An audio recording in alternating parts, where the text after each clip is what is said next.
Pronto.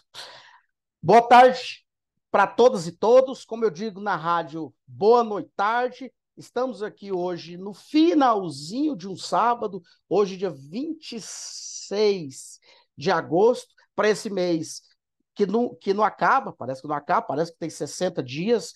Nós, professores, sabemos disso. Felizmente,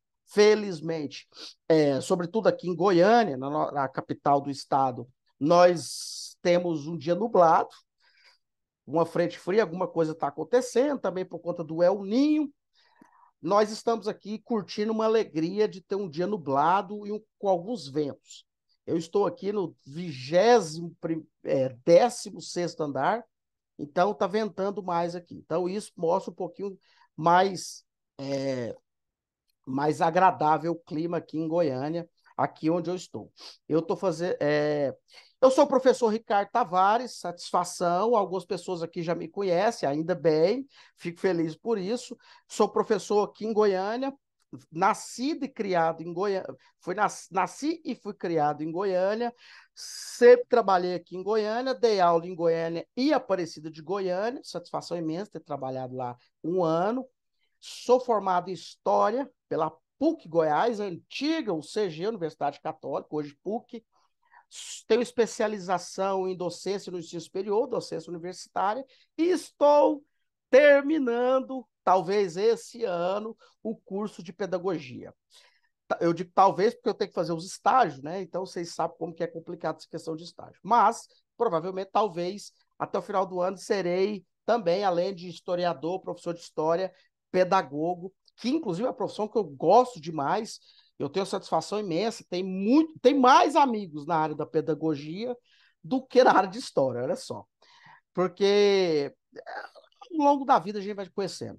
Sou Eu queria agradecer aqui três pessoas. A primeira delas é o professor Rodrigo Gondim. Professor Rodrigo Gondim. Quem não conhece o Rodrigo Gondim está perdendo, porque o Rodrigo Gondim é um dos maiores. Preste atenção no que eu estou falando. O professor Rodrigo Gondim é um dos maiores profissionais da área de pedagogia, conhecimentos específicos da área de pedagogia, da área educacional. É um dos maiores nomes, talvez daqui do estado, um dos melhores, talvez do Brasil, está na lista. Ele está há mais de vários anos já com esse trabalho aqui. Quem não conhece, eu sou amigo pessoal do professor Rodrigo Gondim, eu quase não apareço, estou aparecendo por agora. Estudei com o professor Rodrigo. O Rodrigo, além de ser especialista nessa área de pedagogia, conhecimentos educacionais, ele também é formado em História, vocês devem saber disso, e nós estudamos juntos na PUC. Nós somos de turmas diferentes, mas nós somos contemporâneos, a gente conversava muito e trazemos essa amizade há mais de alguns anos aí, que não precisa ser citada a quantidade. Mas eu conheço o Rodrigo há muito tempo, então eu queria agradecer o professor Rodrigo por estar cedendo para a gente esse espaço do Zoom, porque esse espaço aqui do Zoom, com essa senha infinita, que a gente pode ficar aqui até meia-noite fazendo o nosso aulão, revisão e conversando. Foi o Rodrigo que nos cedeu e que então quero agradecer isso aqui publicamente. Obrigado, professor Rodrigo Gondim, satisfação. Quero agradecer mais duas pessoas, a professora Vanessa,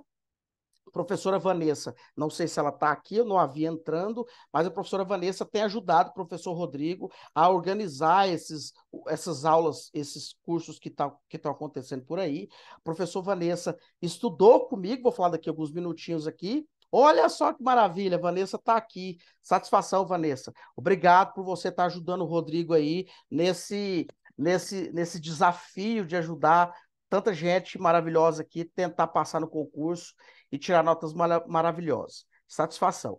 E por último, olha só, olha só, olha só, olha só. A Vanessa está falando que passou no concurso com a ajuda do professor Rodrigo, claro, né? E com a ajuda minha. Satisfação, Vanessa. Fico feliz. Fico feliz. Parabéns para você. Essa tarefa árdua nossa de tentar virar efetivo. Olha só, fez curso comigo, Vanessa. Satisfação, fico muito feliz. Aliás, quero aqui contar uma coisa para vocês, importante, e a Vanessa está aqui, ela vai confirmar para nós, que Algumas coisas que eu falei no nosso preparatório de Geohistória, vou falar daqui a pouco o que, que é isso. Algumas coisas que nós falamos caiu na prova. Olha só, quem está aqui ó, acompanhando o chat, aqui no nosso. A professora Vanessa acabou de escrever aqui, ó, confirmar o que eu estou falando. Não havia combinado isso com ela. Felizmente ela está aqui, coisa boa, não sabia que ela viria. Não combinei isso com ela, olha só. Vanessa está falando que algumas coisas nós trabalhamos no preparatório que eu fiz, que eu trabalhei com vocês, caiu na prova. Então, pode ser que alguma coisa que nós falarmos aqui, pode ser que caia amanhã na prova, dia 27, domingo amanhã, lá de Pirinópolis. E por último, queria aqui cumprimentar a professora Brígida, uma grande parceira que ajudou eu mobilizar isso aqui.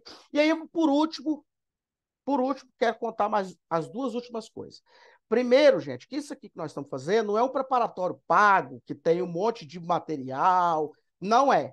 Por que não? Porque nós montamos isso aqui, nós tivemos a ideia de construir isso aqui ontem, depois do almoço. Ontem, depois do almoço. O que que isso significa? Que nós não temos tanto material pronto para passar para vocês, óbvio, porque não se constrói uma coisa de uma hora para outra. Algumas coisas eu tenho aqui, eu vou passar, nós vamos ver aqui daqui a pouquinho, mas foi construído de última hora, certo? E quem fez essa proposta foi a Brígida, a professora Brígida e a própria professora Vanessa, né? E aí eu ainda fui conversar com o professor Rodrigo no final do dia de ontem. E ele ficou muito feliz com a ideia. Então, quero dizer para vocês uma outra coisa. Aliás, estou falando coisa demais, né? Mas é importante esses informes aqui para ficar gravado. A partir de hoje, 26 de agosto, vou dar o start aqui para vários preparatórios que eu vou fazer com vocês para os outros concursos que virão por aí, né? Nós temos Novo Gama engatilhado, tem Catalão, tem Vianópolis e tem o de Aparecida de Goiânia, né? O grande Aparecida de Goiânia, que vai ser um concurso muito grande. O professor Rodrigo tem falado isso aqui, fique esperto, Aparecida de Goiânia, que está disputando com Anápolis, foi capa do Popular de hoje. Qual é a cidade mais importante, qual a segunda cidade mais economicamente mais importante do estado? Foi capa do Popular de hoje. Então, Aparecida de Goiânia, o concurso mais importante que vai ter por aí, edital está perto de sair. Então, nós vamos fazer esses preparatórios aí, Geohistória de Goiás, conhecimentos gerais, e algumas reflexões sobre essas questões geopolíticas também, que isso cai muito em concurso. Então, eu vou fazer esses preparatórios. Como que vocês vão ficar sabendo? Nos grupos do WhatsApp, procurar a Vanessa, procurar o professor Rodrigo, procurar a Brígida. Então, sobretudo o professor Rodrigo e a professora Vanessa, que estão cuidando desses preparatórios. Eu estou em todos aqueles grupos lá. Os grupos que eu não tiver, se vocês quiserem me inserir, pode me inserir. Meu WhatsApp é, está nos grupos aí, vocês devem estar sabendo. Pode mandar mensagem. E então virão outros preparatórios por aí. E aí, gente, hoje, agora, nesse exato momento, nesse instante, nós estamos fazendo aqui uma revisão. Então, preste atenção. Assim como eu, um humilde professor de história, que chega na sala de aula e tem que, às vezes, falar de Primeira Guerra Mundial em uma aula, é muito difícil. Vocês são professores, sabem disso. Então, condensar grandes conteúdos, vários conteúdos, em uma só, em um dia só, uma aula só, não é fácil. Então, o que eu estou fazendo aqui é um desafio hercúleo, certo? Por quê? Porque o que eu quis fazer aqui? Da onde Piracanjuba, tinha esquecido de Piracanjuba, concursão forte, que vai ter também. Piracanjuba farei também. Maravilha, gente, olha só. Eu sei que é complicado, eu que também dou aula em cursinho, e já fiz um monte de aulão para vestibulando, o que que a gente fala? Sábado não é dia de estudar, o último dia é dia de descansar, ir no shopping, andar. Só que tem um pequeno detalhe, muito importante, que nós aqui, a maioria, quase todos aqui, está nesse desafio de fazer prova do concurso. São vários concursos que a gente faz em vários municípios, em vários estados. A gente não tem esse privilégio de descansar no dia do sábado. Por quê? Porque a gente trabalha a semana inteira, de segunda a sexta. Sobretudo, quem está em sala de aula sabe o que é isso. Trabalha sem parar, trabalha o tempo inteiro, ainda tem gente que critica professor, fala que algumas profissões trabalham mais que professor, certo? Então, como a gente não tem tempo, nós temos que estudar no sábado, e infelizmente o descanso fica para amanhã, depois da prova, certo?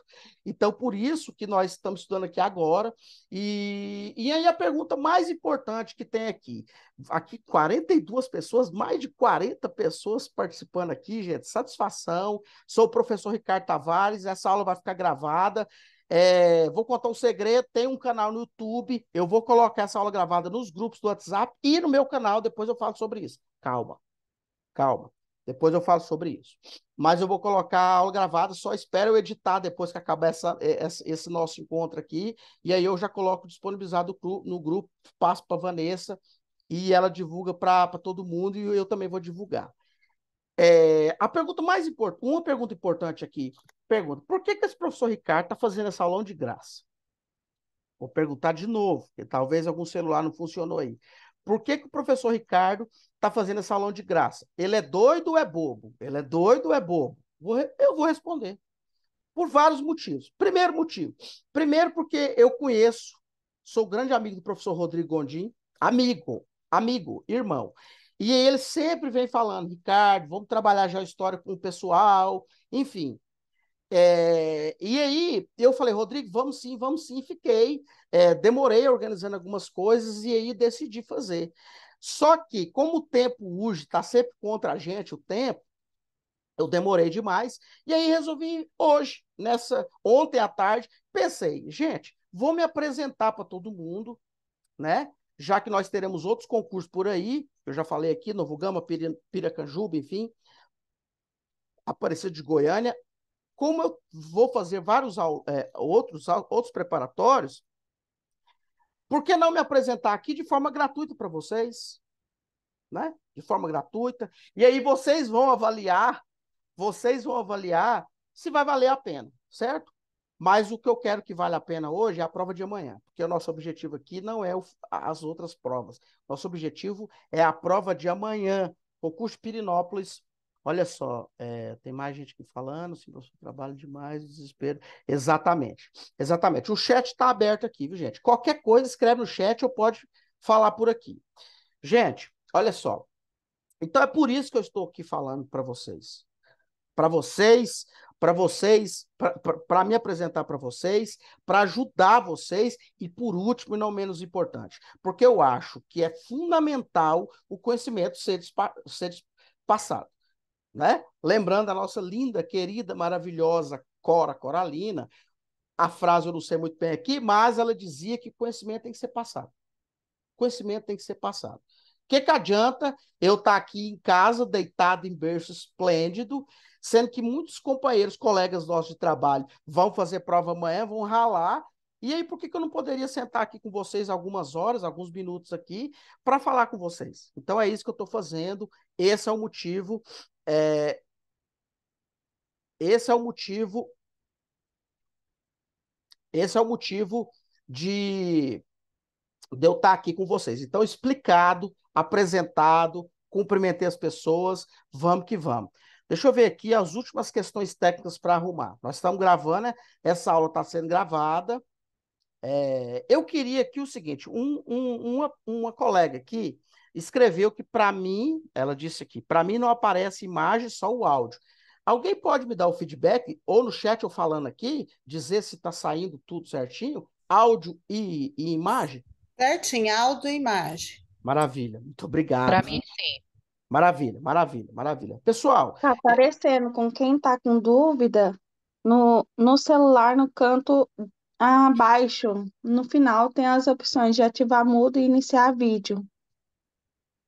maravilha, obrigado, gente. Obrigado pela ajuda. Aqui é uma Parece um fone de ouvido. Coloca-se um fonezinho, aí você clica em cima que vai aparecer para você.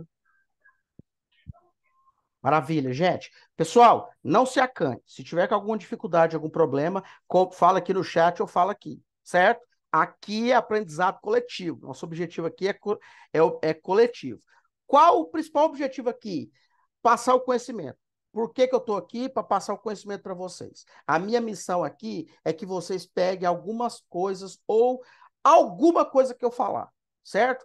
Eu vou ficar feliz quando terminar esse nosso encontro aqui, essa nossa aula, essa nossa revisão, se todos e todas que estão aqui aprender pelo menos uma coisa, ou duas, ou três, ou quase tudo, certo? Então, meu objetivo é fazer com que as coisas que eu quero falar aqui cheguem para vocês, certo?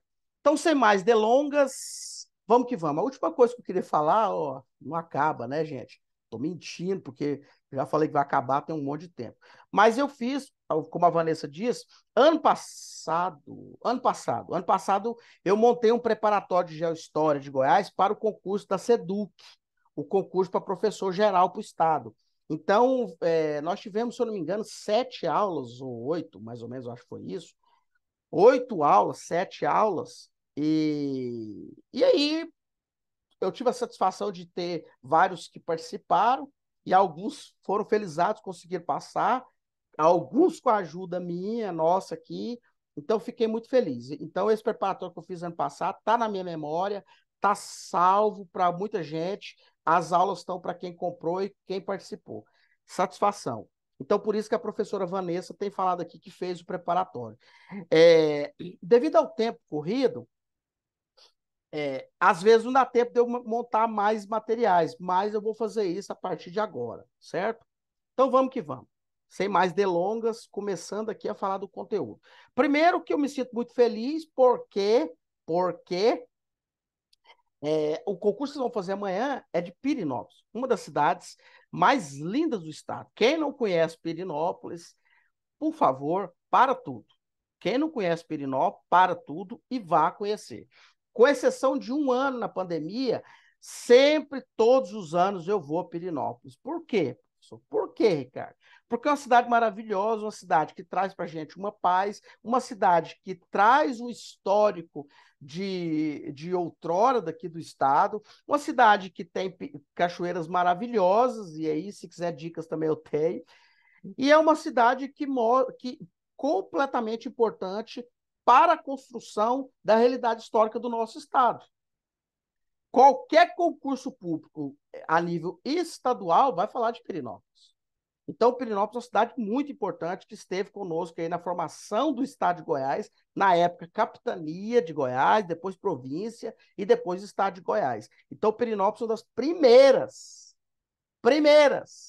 primeiras cidade que o estado de Goiás teve, certo? Então aí já fica anotado aí. Por favor, queria que vocês já começassem, quem quiser, né, anotar, que Pirenópolis foi fundado em 1727, gente, 1727, ou seja, século XVIII, final do século XVIII, olha só isso. Então, a cidade que tem um histórico. Ela se constrói no Círculo do Ouro, vou falar isso daqui a pouco, né? Que foi no momento de construção do Estado, de construção dessa nossa região aqui. Depois vai acabar o Ciclo do Ouro, Pirenópolis vai entrar para o ramo da atividade econômica de, de agrícola, né? Produção de algodão e outras questões da agricultura. O rio mais importante que tem naquela região ali, mesmo porque lá foi chamado de Distrito de Meia Ponte, primeira forma que foi chamada aquela região ali, né? Então vamos lá, deixa eu começar aqui falando com vocês de uma forma mais. Olha só, tem gente até dando dicas aqui. Olha só. Cachoeira dos Dragões. Exatamente, Rodrigo. Parece que o Rodrigo é do DF, se eu não me engano. E aí eu vou dar a dica para vocês aí. Quem quiser conhecer Pirenópolis, tem um detalhe. As cachoeiras. As melhores cachoeiras, a Cachoeira dos Dragões e a Cachoeira do Rosário. As melhores. Por quê? Porque elas ficam numa região longe da cidade, um pouco longe da cidade, não tão longe, né? Mas um pouco mais distante.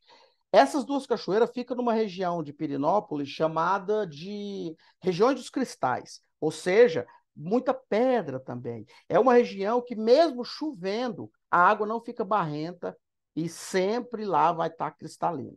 Então fica a dica aí, hashtag Cachoeira dos Dragões e Cachoeira do Rosário, as cachoeiras mais lindas que tem em Pirinópolis. Só que elas são um pouco mais longe da cidade. Se vocês for a Pirinópolis, no meio da semana, tipo quarta, quinta-feira, sei lá, terça, quarta-feira, uma cachoeira do lado da cidade, perto da cidade, é a Cachoeira das Araras. É uma cachoeira muito boa, próxima da cidade e linda. Só que tem um detalhe. Se você for lá no final de semana e na Cachoeira das Araras, vai estar lotado, então não vale a pena. Mas espera aí, eu estou falando de se vocês forem, vocês vão morar em Pirinópolis, porque o concurso é amanhã, vocês vão passar e vão morar em Pirinópolis. Ou morar próximo e ir e voltar, porque vocês vão trabalhar lá.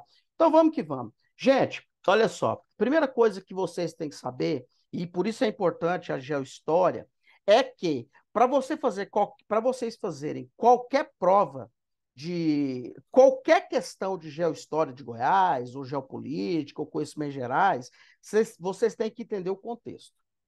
A principal coisa é entender o contexto. Se vocês não entenderem o contexto, vocês não fazem. Ah, mas eu estou muito preocupado com isso porque eu tenho que aprender datas, nomes. Não, não, não, esquece. Saber data é importante, saber nomes de pessoas é importante, ok. Mas entender o contexto é o fundamental. Como assim entender o contexto? O contexto que se passa cada coisa. Eu falei aqui algumas datas da fundação de Pirinópolis, até para instigar vocês, porque nós vamos voltar. Nós vamos voltar nisso, certo? Então vocês têm que entender o contexto. O contexto. Porque se vocês entendem o contexto, vocês entendem, aprende o resto. E aí, por consequência disso, vem as datas, vem séculos e vem nomes de pessoas. Exemplo, eu vou citar um tema aqui, não tem nada a ver com o nosso conteúdo. Não tem nada a ver com o conteúdo. Primeira Guerra Mundial. Primeira Guerra Mundial não tem nada a ver com o nosso conteúdo aqui, certo? Certo? Só abre um parêntese aí, por favor. Para aprender a Primeira Guerra Mundial, meus caros e minhas caras aqui, eu falo isso sempre para os meninos quando estou em sala de aula, em qualquer lugar. Para aprender a Primeira Guerra Mundial, não adianta só saber, decorar o nome dos dois blocos que disputaram, a Tríplice Entente e a Tríplice Aliança. Não adianta. Não adianta. Por quê? Porque isso é decoreba. Você pode decorar para a prova se for amanhã, mas se a prova demorar, você esquece. Ou então, depois que passar a prova, você esquece também. Você pode até tirar 9, 10 ou 8. Então, para aprender Primeira Guerra Mundial, você tem que entender que a Primeira Guerra Mundial se constrói no século XIX. E por que que ela se constrói no século XIX? Porque existiu vários fatores no século XIX que vai construir um conflito que vai desenroscar lá em 1914, no início do século XX, na Primeira Guerra Mundial, certo? Fecha parênteses, Primeira Guerra Mundial, guardem isso em outro lugar. Voltamos para o nosso conteúdo. Perceberam o exemplo? Perceberam o exemplo aqui que eu trouxe para vocês? O exemplo é claro. Se vocês não entenderem o contexto, vocês não aprendem e não vai fazer uma boa prova. Então vamos que vamos. Eu tenho uns slides aqui, eu vou colocando e vou falando para vocês, certo? Então não se desespere, qualquer problema que tiver aqui, fale comigo. Satisfação para quem está chegando agora. Sou o professor Ricardo Tavares. Deixa eu ver aqui. Tan, tan, tan, tan, tan, tan, tan. Pronto. Então, tan, tan, tan. Deixa eu colocar aqui. Pronto, agora deixa eu fazer o principal aqui. O compartilhar com vocês. Então vamos lá. Tam, tam, tam. Pessoal, se vocês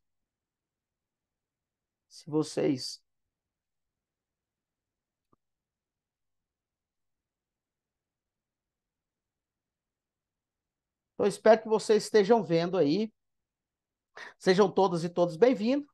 Eu sou o professor Ricardo Tavares, certo? Lembrando, daqui a pouco eu vou passar. Olha só, Primeira coisa para a gente entender o contexto de Pirenópolis, já tem gente falando assim, nossa, gente, o que tem a ver Brasil Colônia com Pirenópolis? Eu vou chegar lá. Então, presta atenção. Vocês já estão vendo aí, antecedentes históricos. Qualquer coisa que a gente for fazer para entender o conteúdo de geopolítica, geohistória de Goiás, ou história de Pirenópolis, principalmente, nós temos que entender os antecedentes históricos. Não tem como você entender a realidade de Pirenópolis se você não entende os antecedentes históricos. Não tem jeito. Ah, professor, eu posso decorar. Beleza, você pode decorar. Mas qual que é a chance de você relembrar na hora da prova? Sendo que várias provas que você vai fazer aí vai ter que fazer redação, um monte de coisa. O tempo sempre é cruel com a gente na hora da prova de concurso, certo? Então, aprender é a melhor coisa. Então, vamos lá. Antecedentes históricos. Introdução ao nosso entendimento. Contextualizar a história do Brasil é fundamental para entender Pirenópolis, ou Novo Gama, ou qualquer cidade. Mas vamos que vamos. Olha só, eu espero que vocês estejam vendo o slide que está aí colocado para vocês, certo? Então, olha só, a primeira coisa que tem aqui que vocês têm que aprender, não é decorar, é que o Brasil, a história do nosso país, e aí o pessoal deve falar assim, nem, pelo amor de Deus, o professor vai falar de história do Brasil? Vou falar de história do Brasil, porque isso aqui é geohistória do Brasil, e então não tem como a gente chegar lá em Pirenópolis sem entender o Brasil. Por quê? Por quê, professor? Por que nós temos que aprender a história do Brasil? Eu vou responder, simples. Pirenópolis está dentro do Brasil. Hello? Hello? Então, para a gente entender a história de Pirenópolis, nós temos que entender o contexto, certo? Vamos que vamos. Olha só, o Brasil, a história do Brasil é dividida em 3 momentos. Brasil Colônia, Brasil Império e Brasil República. Meu Deus, eu vou ter que saber disso? Calma. Olha só. Por que nós temos que saber disso? Porque nós estamos hoje, atualmente, no contexto de organização política que o Brasil vive hoje, é Brasil República. O nosso país já foi império, nós já tivemos 2 reis chamados considerados como imperadores, que é Dom Pedro I e Dom Pedro II, lá no período do Império. O Brasil já teve monarquia. Ela durou pouco, menos de 100 anos, mas o Brasil já foi monarquia, certo? O Brasil já foi. A monarquia do Brasil foi no período imperial, é o chamado Brasil Império. Só que a monarquia do Brasil vai acabar e vai ser proclamada república, que é até hoje. Qual o modelo, sistema político que nós temos hoje no Brasil? República. Nós temos república. Ah, vai voltar a monarquia? Não sei, não vem ao caso. É uma reflexão lá do futuro, é uma reflexão para outra aula, certo? Certo? Se a gente for pensar no si aqui, nós não avançamos. E colônia? Brasil colônia. É isso que é importante vocês saberem, que o Brasil, quando a gente fala período Brasil colônia, ou Brasil colonial, ou período colonial, Brasil colonial, Brasil colônia, tanto faz. O período colonial é o período mais importante para a gente entender aqui. Por quê? Porque é no período colonial, é no período Brasil colônia, que vai surgir Pirenópolis.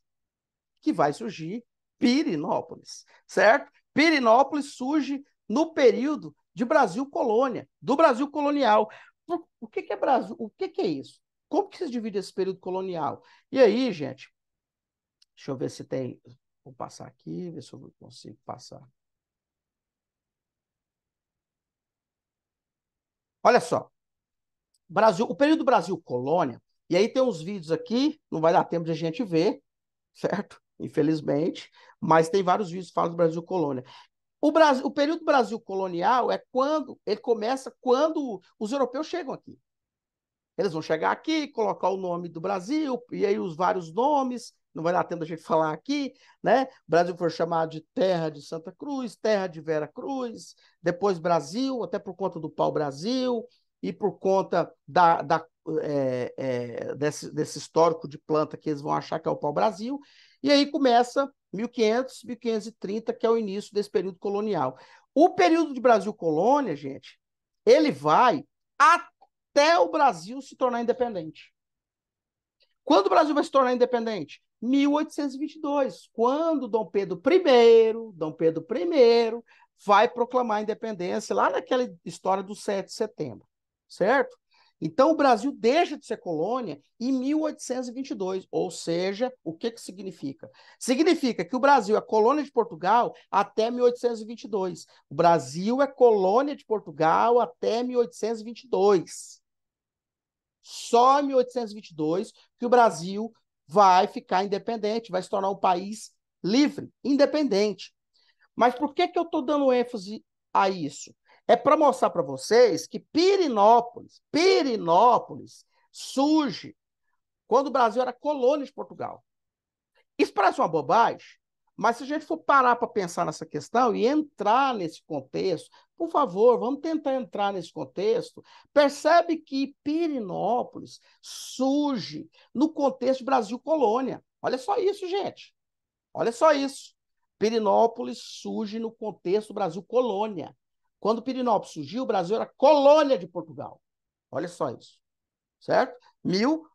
Que eu falei lá atrás, 1700, certo? Século XIX, século XVIII, 1727, certo? Então, Pirenópolis surge do contexto que o Brasil era colônia de Portugal. Eu já vi várias questões de concurso que falam sobre isso. E as pessoas falam, que é isso, gente? Essa questão está errada. Como assim? Pirenópolis surgiu que o Brasil era colônia de Portugal? Não, Pirenópolis surgiu tem pouco tempo. Cuidado, gente. Cuidado. A nossa independência, o Brasil é independente só 200 anos, certo? O Brasil é independente só 200 e poucos anos. Aliás, nós comemoramos ano passado os 200 anos de independência do Brasil.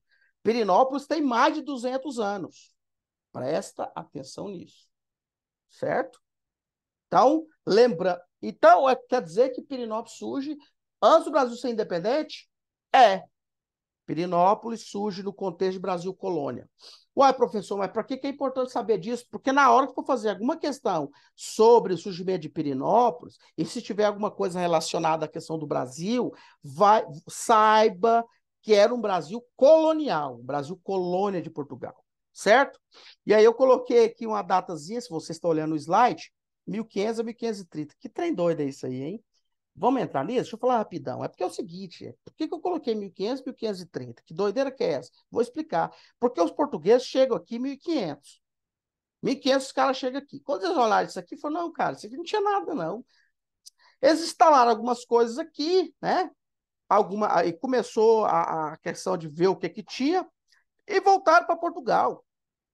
E aqui ficou 30 anos parado.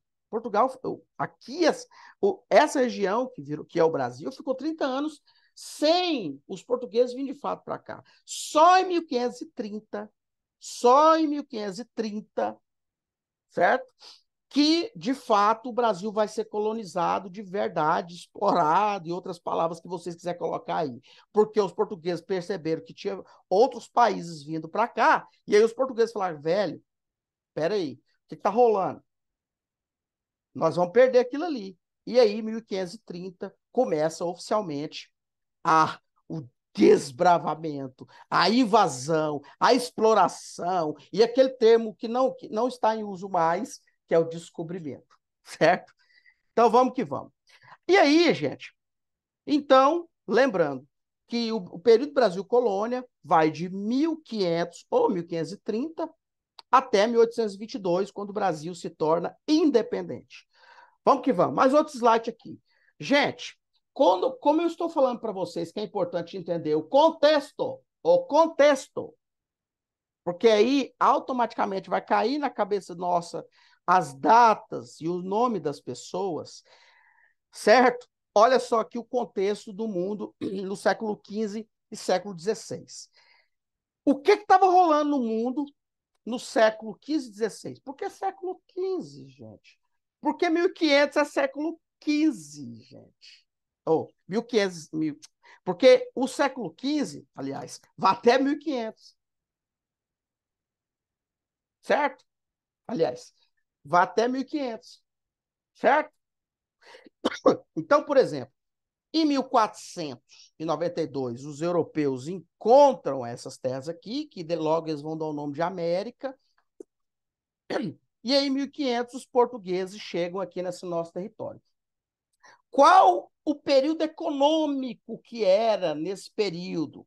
Era o período econômico chamado de mercantilismo. O sistema econômico era mercantilismo. Ué, peraí. Então quer dizer que não tinha capitalismo? Não, não tinha capitalismo, gente. O capitalismo só surge no mundo com a Revolução Industrial. O capitalismo só surge no mundo com a Revolução Industrial. A geografia chama o período mercantilista ou mercantilismo de pré-capital, de capitalismo comercial. E a história chama o mercantilismo de pré-capitalismo, certo? Por quê? Porque o capitalismo não começa com o mercantilismo. O mercantilismo tem algumas características e uma delas é o metalismo. É a busca por metais preciosos, é a busca por invadir e colonizar outros espaços. Esse período, e aí embaixo tem alguns tópicos aí, que acontecem as primeiras grandes navegações. É o momento que Portugal e Espanha vai desbravar, vai descobrir novos territórios. Estou falando na perspectiva europeia. Quando eles vão desbravar, vão descobrir a América, certo? Onde eles vão invadir outros territórios, descobrir outros territórios. Esse período que é econômico chamado de mercantilismo tem característica metalista porque eles vão em busca de metais preciosos, certo? Quando eles chegam aqui no Brasil, em 1500, já vão achar de cara metal precioso? Não, não vão achar. Em 1500, 1530, 1580, 1590, 1600, não vão achar. Eles vão chegar primeiro aqui e vão encontrar pau-brasil. As primeiras coisas que eles vão encontrar. E essa riqueza louca que eles vão encontrar aqui. Eles vão ver papagaio. Vai falar, cara, o que é isso? Papagaio. Uma ave verde. Que doideira isso aqui, hein? Enfim. Então, eles vão ver outras coisas, certo? Uai, mas o mercantilismo não fala que eles só procuram pedras preciosas, metal? Sim, mas eles vão descobrir outras coisas. E para os portugueses vai ser interessante também descobrir para o Brasil, porque vai ser comercializado, certo? E qual o período político que era o mundo nesse período desse século XV e XVI? O absolutismo. O período absolutismo, o professor Jones está aí, a filosofia fala do absolutismo, é a formação dos estados nacionais, certo? Que é o período que é a formação dos primeiros países, é a formação dos estados nacionais, os primeiros países que vão surgir, Portugal e Espanha, e eles vão se lançar ao mar, eles vão fazer grandes navegações e eles vão descobrir novos territórios. Então, esse é o contexto do mundo quando os caras chegam aqui, certo? E aí, olha só isso aqui. Lembra que eu falei que eles chegaram aqui em 1500, não achavam que não ia ter nada, e só vão voltar aqui em 1530. Olha só. Os caras só vão voltar aqui em 1530. Por que eles vão só voltar em 1530? Porque eles se viram ameaçados. Os caras falaram, peraí, 1530, nós vamos ser invadidos pela França, por outros países. Então, os caras vieram para cá de fato, em 1530. Por isso que eu coloquei aqui o Brasil pós-1530, o início da exploração e desbravamento. Ah, professor, eu posso continuar chamando de descobrimento? Pode, pode. E isso é ensinado no sexto aninho, né? O Brasil foi descoberto. Mas, como nós estamos aqui com a mente mais avançada e nós temos um estudo mais aprofundado, nós temos que saber que essa descoberta foi principalmente, sobretudo, exploração e desbravamento dessas terras que eles vão achar aqui. Eles quem? Os portugueses. Então, em 1530 que começa. E aí, o que os caras fizeram, gente? O que os caras vão fazer? Gente, quando os portugueses chegaram, em 1530, eles falaram assim, cara, nós temos que fazer alguma coisa para tomar de conta desse lugar. O que eles fizeram? Eles vão pegar alguma galera lá de Portugal, vai trazer para cá e vai dividir aqui em vários pedaços de terra. Olha isso, presta atenção. Vai dividir em vários pedaços de terra. Essas divisões que eles vão fazer, por que eles vão fazer isso? Uai, gente, aqui está solto. Eles estão com medo de perder essas terras que eles encontraram. Eles estão com medo de perder o Brasil. Então, eles vão dividir aqui em várias terras, que eles vão chamar o nome da divisão de capitanias, que vem de capitães, de direção, de comando, e vai criar as famosas capitanias hereditárias. Por que hereditária? Porque vai passar de pai para filho, pai para filho, pai para filho. E aí nascem as capitanias hereditárias, que eram uma articulação da coroa portuguesa, dos portugueses, do comando do rei, para começar a organizar esse país. E aí a história das capitanias hereditárias vocês sabem muito bem. Eu estou aqui só relembrando, certo? As capitanias hereditárias,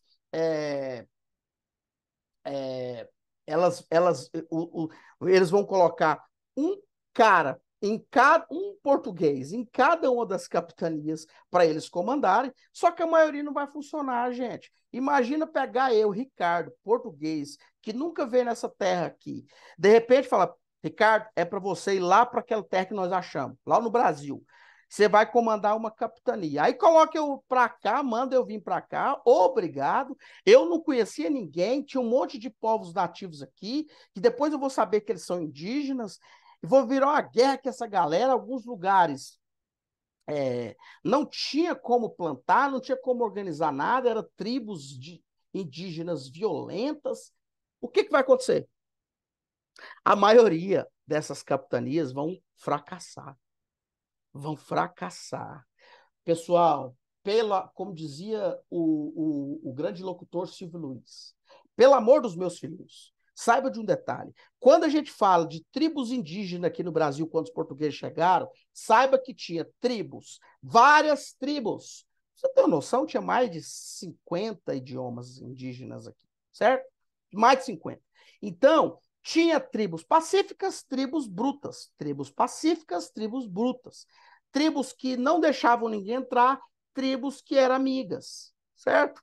Então não eram todas iguais. Os indígenas não são todos iguais. Os indígenas brigavam entre eles, certo? É importante ter esse entendimento, porque senão a gente acha que é tudo igual.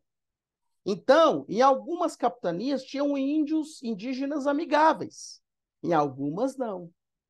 Então, você imagina o Ricardo, sai lá de Portugal para administrar uma capitania aqui. O clima não era propício da capitania que ele vai administrar. Tinha uma disputa com os indígenas da região. Os indígenas eram bravos demais. Não adiantou nada, não funcionou nada. E aí, qual capitania que vai funcionar? A capitania lá da região do Pernambuco e a capitania de São Vicente, que hoje é São Paulo, Espírito Santo e Rio de Janeiro. Essas foram as duas capitanias que vão funcionar. Por quê? Primeiro, porque os caras foram bons administradores. Melhor do que o tal Ricardo que vai para lá, certo? Segundo, porque o clima ajudou. E terceiro, porque havia uma menor hostilização dos indígenas que viviam na região. Eles se adequaram melhor, a região era melhor, e essas duas capitanias vão prosperar. Curiosamente, né? É importante perceber, obviamente, que essas duas capitanias, dessas duas regiões, são os lugares que vai começar o desenvolvimento maior do Brasil. Se vocês for parar para analisar a história do Brasil, vocês vão perceber que aquela região de Pernambuco e depois mais para baixo, Bahia, Salvador e mais embaixo, São Paulo, Rio de Janeiro, são as regiões pioneiras do desenvolvimento do Brasil. Certo? É claro que é claro que São Paulo é mais do século XIX, certo? Mas são as regiões mais pioneiras. Então, a relação do Brasil tem a ver com essa questão do Tratado de Tordesilhas e das capitanias hereditárias, certo? Ué, o que é isso aqui? Tratado de Tordesilhas? Sim, Tratado de Tordesilhas é porque é o seguinte, eu vou voltar o slide, presta atenção, vou voltar o slide. O contexto do mundo nesse século. O período econômico era mercantilista. Era absolutismo, reis duros, reis fortes, reis tiranos, e tinha as primeiras navegações. Os primeiros grandes impérios coloniais foi Portugal e Espanha. Eles foram os primeiros desbravadores do globo, do mundo. E aí eles se deram o luxo de falar assim, velho, é o seguinte, vamos fazer uma divisão aqui? Vamos passar uma linha aqui no mundo. Do lado de cá é de Portugal, do lado de cá é da Espanha, ok? Ok, então tá tudo certo. Essa linha imaginária que eles estipularam é chamada de Tratado de Tordesilhas. Tordesilhas é uma cidade da Espanha, certo? É uma divisão que eles fizeram, uma linha imaginária, mas que de um lado seria Portugal, do outro lado seria Espanha. E aí eles dividiram o mundo a partir daí. E aí vocês vão falar, peraí, isso até hoje? Claro que não. Porque quando começou a surgir outros estados nacionais, quando começou a surgir os ingleses, os franceses, certo? Os Países Baixos, os ingleses, sobretudo, falaram, peraí, que conversa é essa de dividir o mundo em dois? Que onda que é essa? Certo? Então, esse tratado de Tordesilhas vai cair para as cucuias. Porque quando apareceu o Império Inglês, quando, quando surgiu das propostas abaixo não é considerado uma boa estratégia didática, o qual não é, tá? Então vamos lá. Peraí, que tem. Fala assim, ó. Peraí, gente, que tem gente. Peço, por favor, encarecidamente, desliga os seus microfones aí. Quem quiser falar, deixa eu só ver aqui.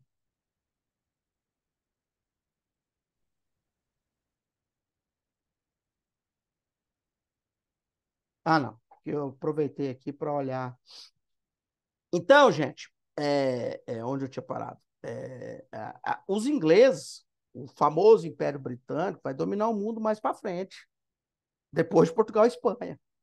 E esses caras vão reivindicar essa tal linha Tratado de Tordesilhas. Não vão ficar para sempre mandando, não, viu, gente? Certo?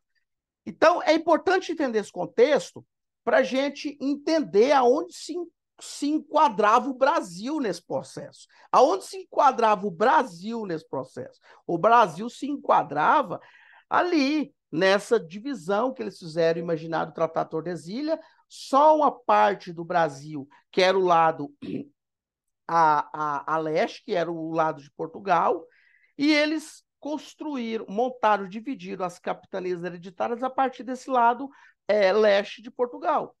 E ali começou o Brasil. E ali que eles começaram a desbravar o Brasil, e aí começa com o pau-brasil, depois eles vão entrar na onda da cana-de-açúcar, certo?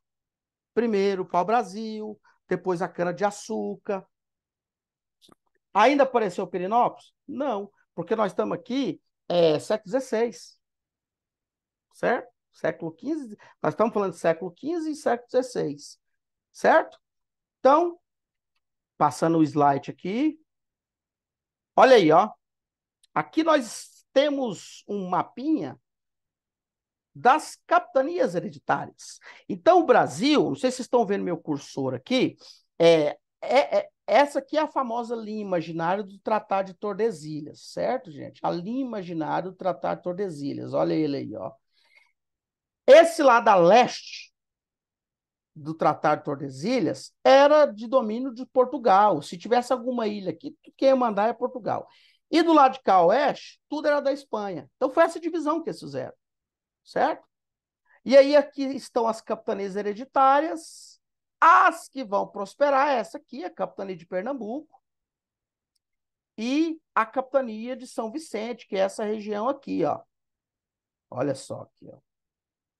Curiosamente, aonde hoje é um pedacinho do Espírito Santo, Rio de Janeiro e São Paulo, certo? E aqui, onde é um pedaço da Bahia, o estado do Pernambuco, certo? Essas capitanias não vão funcionar, só lembrando que essas capitanias não vão funcionar por causa de tudo que eu já falei, só duas vão prosperar, só duas, a capitania de São Vicente e a capitania de Pernambuco. O fracasso dela vai dar um problema para os portugueses, porque o que os portugueses vão ter que fazer? O reino de Portugal vai falar, peraí, se não funcionou as capitanias, nós temos que fazer outra coisa para dominar, para administrar aquela região. É aí que os caras vão fazer o famoso governo geral. O que são os governos gerais? O governo geral é o quê? Precisava ter uma administração, gente. E aí, eles vão pegar uma cidade que era uma cidade estratégica, uma cidade que tinha uma quantidade, um lugar muito estratégico para eles, lá na cidade de Salvador, e vai colocar ali. Aqui em Salvador vai ser o nosso governo geral. Como assim governo geral? É tipo uma sede do governo português no Brasil. O Brasil é colônia de Portugal, certo? E ali nasce a nossa primeira capital. Lembrando que o Brasil já teve 3 capitais: Salvador, Rio de Janeiro e Brasília. Salvador, Rio de Janeiro, Brasília. A primeira foi Salvador. Por que, que a primeira capital do Brasil foi Salvador, gente? Porque, como as capitanias hereditárias fracassaram, os caras tiveram que arrumar outra forma para organizar isso aqui. E aí eles escolheram a cidade de Salvador para ser a sede do governo de Portugal aqui. Como eles chamaram a sede do governo de Portugal aqui na colônia Brasil? Eles chamaram de governo gerais, ou governo geral, certo?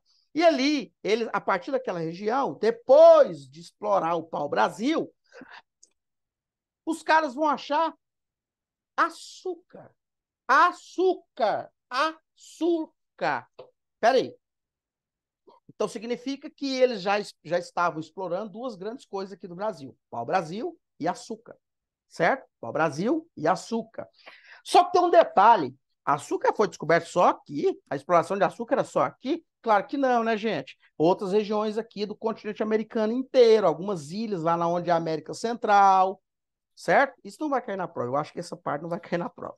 Mas começou com a exploração de açúcar. Então, gente, é até meio óbvio, mas a questão litorânea conta muito, porque era onde os caras chegaram. Não tem como os caras saber que aqui tinha. Ué, peraí. E Goiás? Gente, Goiás não existia nessa época. Aliás, peraí. Existia a terra Goiás, certo? Tinha tribos indígenas ali, certo? Só que tem um detalhe: do ponto de vista administrativo, não tinha nada. Por quê? Porque as coisas se construíram primeiramente na região litorânea, gente. Na região litorânea, certo? As capitanias que prosperaram, já falei: a exploração do pau-brasil, governo geral, a exploração do cana-de-açúcar. E aí depois os caras vão descobrir, gente, uma coisa muito louca aí. Eu não vou falar tudo isso aqui porque não dá tempo, né? União Ibérica eu não vou falar, não deve cair, acho que não vai cair. As drogas do sertão. Droga do sertão? O professor está falando de droga? Então leia aí, gente. Leia aí o que é droga do sertão. As chamadas drogas do sertão abarcavam uma série de produtos como guaraná, anil, salsa, urucum. Não vou ler o resto, não. Pau-brasil, gergelim, cacau, baunilha, castanha. Tudo isso é dessa região aqui da América, gente. O cacau. É do cacau que foi o chocolate? Exatamente. Olha só isso aí. Então, por que era chamado de drogas? Porque algumas dessas aqui, não preciso nem falar, sobretudo quem mora na fazenda, e que vontade eu de morar na fazenda, sabe que algum desses produtos aqui causa, por exemplo, o Guaraná causava mais animação nas pessoas. Então, os caras, os portugueses não sabiam direito o que era isso, eles viam e falavam: isso aqui é droga, né? Isso aqui é uma coisa diferente. Quando os caras descobriram o café, lá no extremo oriente do mundo, ali na região da África, Ásia, os caras, sobretudo na Ásia, né? Os caras não perceberam que o café era uma coisa bem diferente, as pessoas ficarem atentas, né? E isso, hoje as pessoas eram chamadas de, por isso, essas aqui são chamadas de drogas do sertão. Aqui nós temos missão jesuíta, vou pular disso aqui. E aí, meus amigos e minhas amigas, agora nós estamos chegando em Pirenópolis. Estamos chegando em Pirenópolis. E aí, primeira coisa que os caras vão fazer aqui, né? Pau-brasil, já falei. Deixa eu ver o que o povo está falando aqui no chat. Espera aí. Ah, olha só, tem gente que está em 2 lives. Meu Deus do céu. O povo está surtado, hein? É isso aí, gente. É véspera de concurso, é isso aí. Então vamos lá. O que que os portugueses estavam tirando desse Brasil, zil aqui? Primeiro, os caras estavam tirando para o Brasil. Depois, cana-de-açúcar. Pera aí, gente. Raciocina, imagina. Imagina cana-de-açúcar. Para manter os engenhos de cana-de-açúcar, para manter o engenho de cana-de-açúcar, o que que... Chegou um café aqui maravilhoso. Obrigado, mãe. Gente, para manter o engenho de cana-de-açúcar, para fazer os engenhos funcionar, era só trabalho humano. Era só trabalho humano? Claro que não, gente. Claro que não. Então, eles precisavam do trabalho de animais. E aí, qual animal que fazia isso? O trabalho bovino. E aí, os caras começaram aqui no Brasil a criar gado para ajudá-los na nos engenhos de açúcar. Então, quem fazia um pouco do trabalho dos engenhos de açúcar para moer a cana era o gado. Então, o que que essa galera que já está morando aqui no Brasil, Brasil Colônia, o que que essa galera vai fazer? Eles vão começar a criação de gado. E isso vai fazer com que eles comecem a descobrir outras coisas. E aí começa a produção do fumo, né? E aí, meus caros amigos, minhas caras amigas, declínio da cana-de-açúcar, é claro, porque açúcar não vai ser uma coisa muito. Por quê? Porque outros lugares eles vão começar. Será descoberto, será invadido outras regiões fora do Brasil, e os caras vão descobrir açúcar em outro lugar. O que que significa? Aqui deve ter muita gente que é do comércio, comerciante, vendedor, microempresário. Deixa eu tomar água aqui. Vocês sabem, melhor do que eu, que quando tem uma demanda muito grande, o preço diminui e a procura diminui, certo? Se antes eu chego em Pirinópolis, só eu que vendo celular lá em Pirinópolis, só eu vendo celular. Aí de repente chega a Vanessa, chega a Brígida e começa a vender celular. Nós temos 3 pessoas vendendo celular, ou seja, eu vou ter que baixar o preço, porque senão a pessoa vai deixar de comprar de mim e vai comprar da Brígida ou da Vanessa, certo? Então, o que vai acontecer? O que é esse declínio de cana-de-açúcar? Vai acabar a cana-de-açúcar? Não. Outras pessoas vão começar a vender, pegar açúcar em outras regiões da América. Quando eu falo América, meus caros amigos, quando eu falo América, eu não estou falando só América onde está o Brasil, não, viu, gente? Esquece aquela bobagem de gente imbecil de chamar os Estados Unidos de América apenas, certo? Por favor, por favor. Geografia é muito importante. Por favor, por favor. Estados Unidos fica na América? Sim. Brasil também fica na América. Uruguai fica na América. Então, peraí, todo mundo que está aqui nessa aula aqui, todo mundo que está aqui é americano? Sim. Eu sou americano? Sim. Todos que estão aqui são americanos. Por que que nós somos americanos? Porque a gente mora na América, certo? Então, quando eu falo de outros lugares da América que o pessoal está buscando, pegando açúcar, não é só aqui nem lá nos Estados Unidos, não. Tem a América Central. Tem ilhas ali na região da América Central, onde hoje tem aquele Caribe maravilhoso, que eu não tenho dúvida que todo mundo aqui um dia vai conhecer a América Central, o Mar do Caribe, certo? Vocês vão ficar ricos, vai passar no concurso e vai conhecer o Mar do Caribe lá na América Central. Então, outras regiões vão montar. Eu estou falando desse de América, que uma vez eu estava na academia, só uma pausa para contar uma coisa aqui. Uma vez eu estava na academia, aí a gente escuta sem querer o povo conversando, você sabe como é que é. E aí a pessoa falou assim: não, eu não aguento mais aqui, ficar em Goiânia, eu vou voltar para a América. Aí eu olhei o cara falando isso, olhei para o cara, eu fingi de bobo, né, gente? Fingi de bobo. Como assim eu vou voltar para a América? Né? O cara queria dizer que a América, para ele, é os Estados Unidos. Os Estados Unidos está na América? Sim, só que é a América do Norte. Nós também estamos na América. Nós estamos na América do Sul. Assim como os cubanos estão na América Central, o jamaicano, certo? Importante perceber essas coisas. Porque senão a gente fica viajando e falando um monte de bobagem.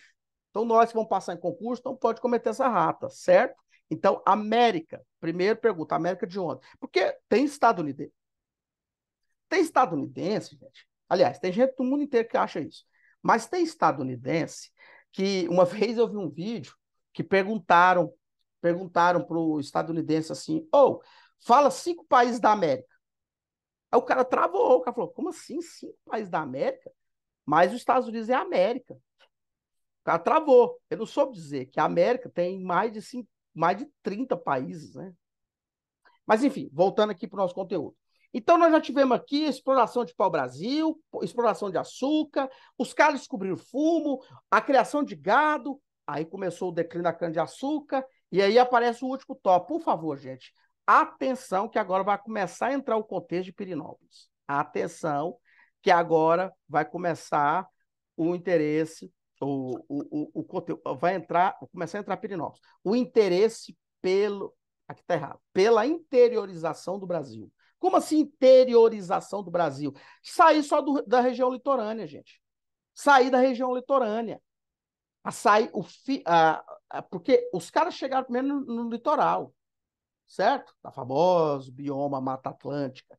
E ali que os caras começaram a desbravar um monte de coisa ali, né? Para o Brasil, cana-de-açúcar, fumo. Depois os caras vão começar a entrar. Quando eu falo entrar para o Brasil adentro. É entrar para o Brasil afora. É desbravar. Certo? E aí, da onde vai começar a surgir essa forma de interiorização? Entrar para o Brasil. É o momento que os caras vão começar a falar, a perceber que pode ter outras coisas aqui. Detalhe, que período econômico que nós estamos vivendo nesse período? Mercantilismo. Qual a característica do mercantilismo? Metalismo. Metais preciosos. Já tava, os caras estavam descobrindo ouro na África. Certo? Ué, e aqui? Então os caras começaram a fazer outras procuras, outras reflexões. Os caras falaram, tem que descobrir outras coisas aí. Deixa eu passar agora, vamos chegar. E aí, como dizia uma frase aqui do grande Eduardo Bueno, quem não conhece Eduardo Bueno e o canal Buenas Ideias, por favor, anote aí e vai assistir, porque o cara que mais sabe de história do Brasil, atualmente, no Brasil, é o Eduardo Bueno, certo? Eduardo Bueno, fica a dica aí. O canal dele fala tudo, TUDO de história do Brasil. O nome do canal é Buenas Ideias. Sensacional. E ele brinca assim, agora que vai começar o episódio, a brincadeira que ele fala. Agora que vai entrar Pirenópolis. Como? O ciclo do ouro no Brasil. Brasil, colônia de Portugal, que já tinha sido explorado pau-brasil, que já tinha se explorado cana-de-açúcar, já tinha criação de gado, já tinha começado a produzir aqui fumo e outras questões mais.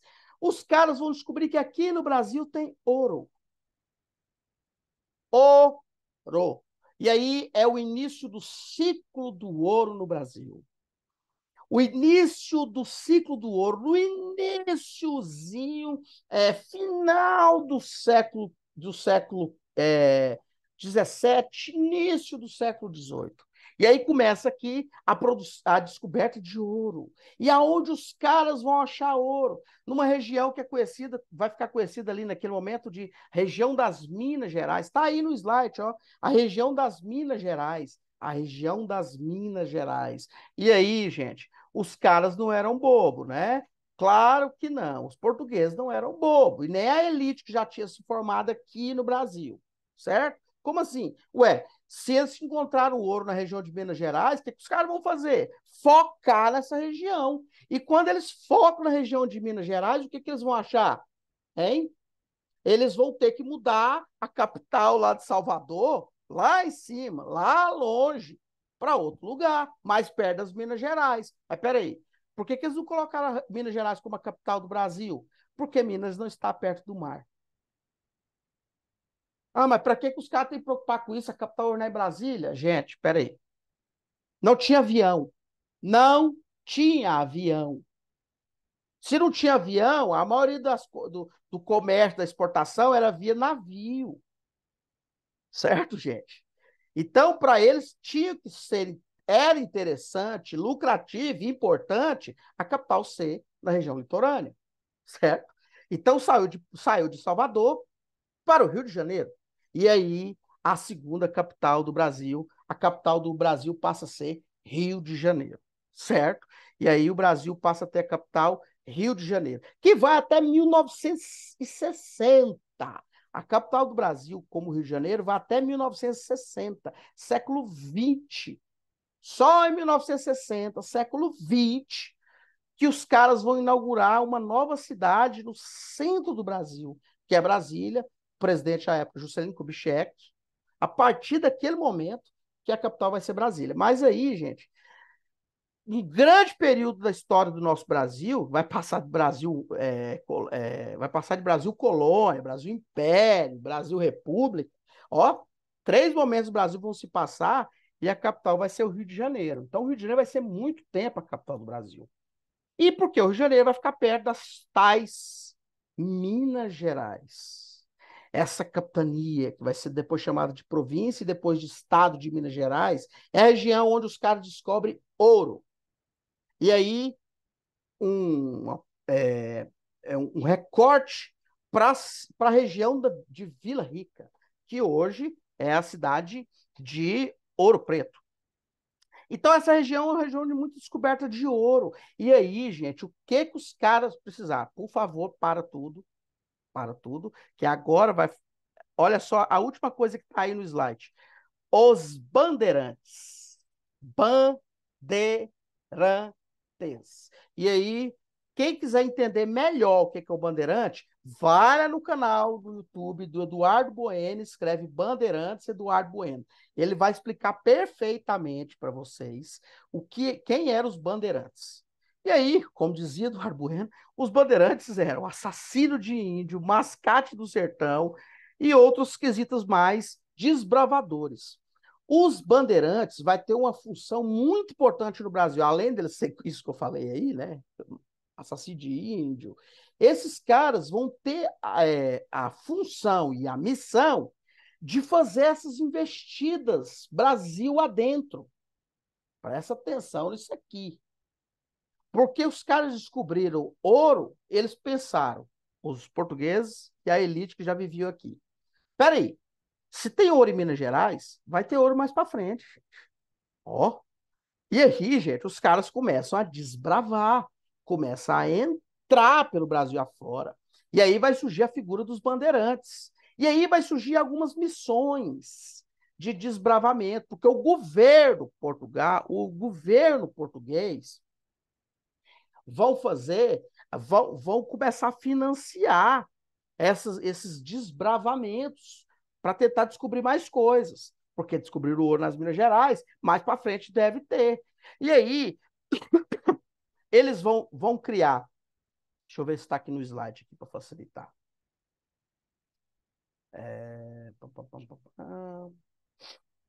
Ó, e aí nós vamos ter as chamadas entradas desses caras. E aí, gente, é muito importante lembrar, nós já estamos aqui há 1h20 já. Deixa eu só responder uma coisa aqui.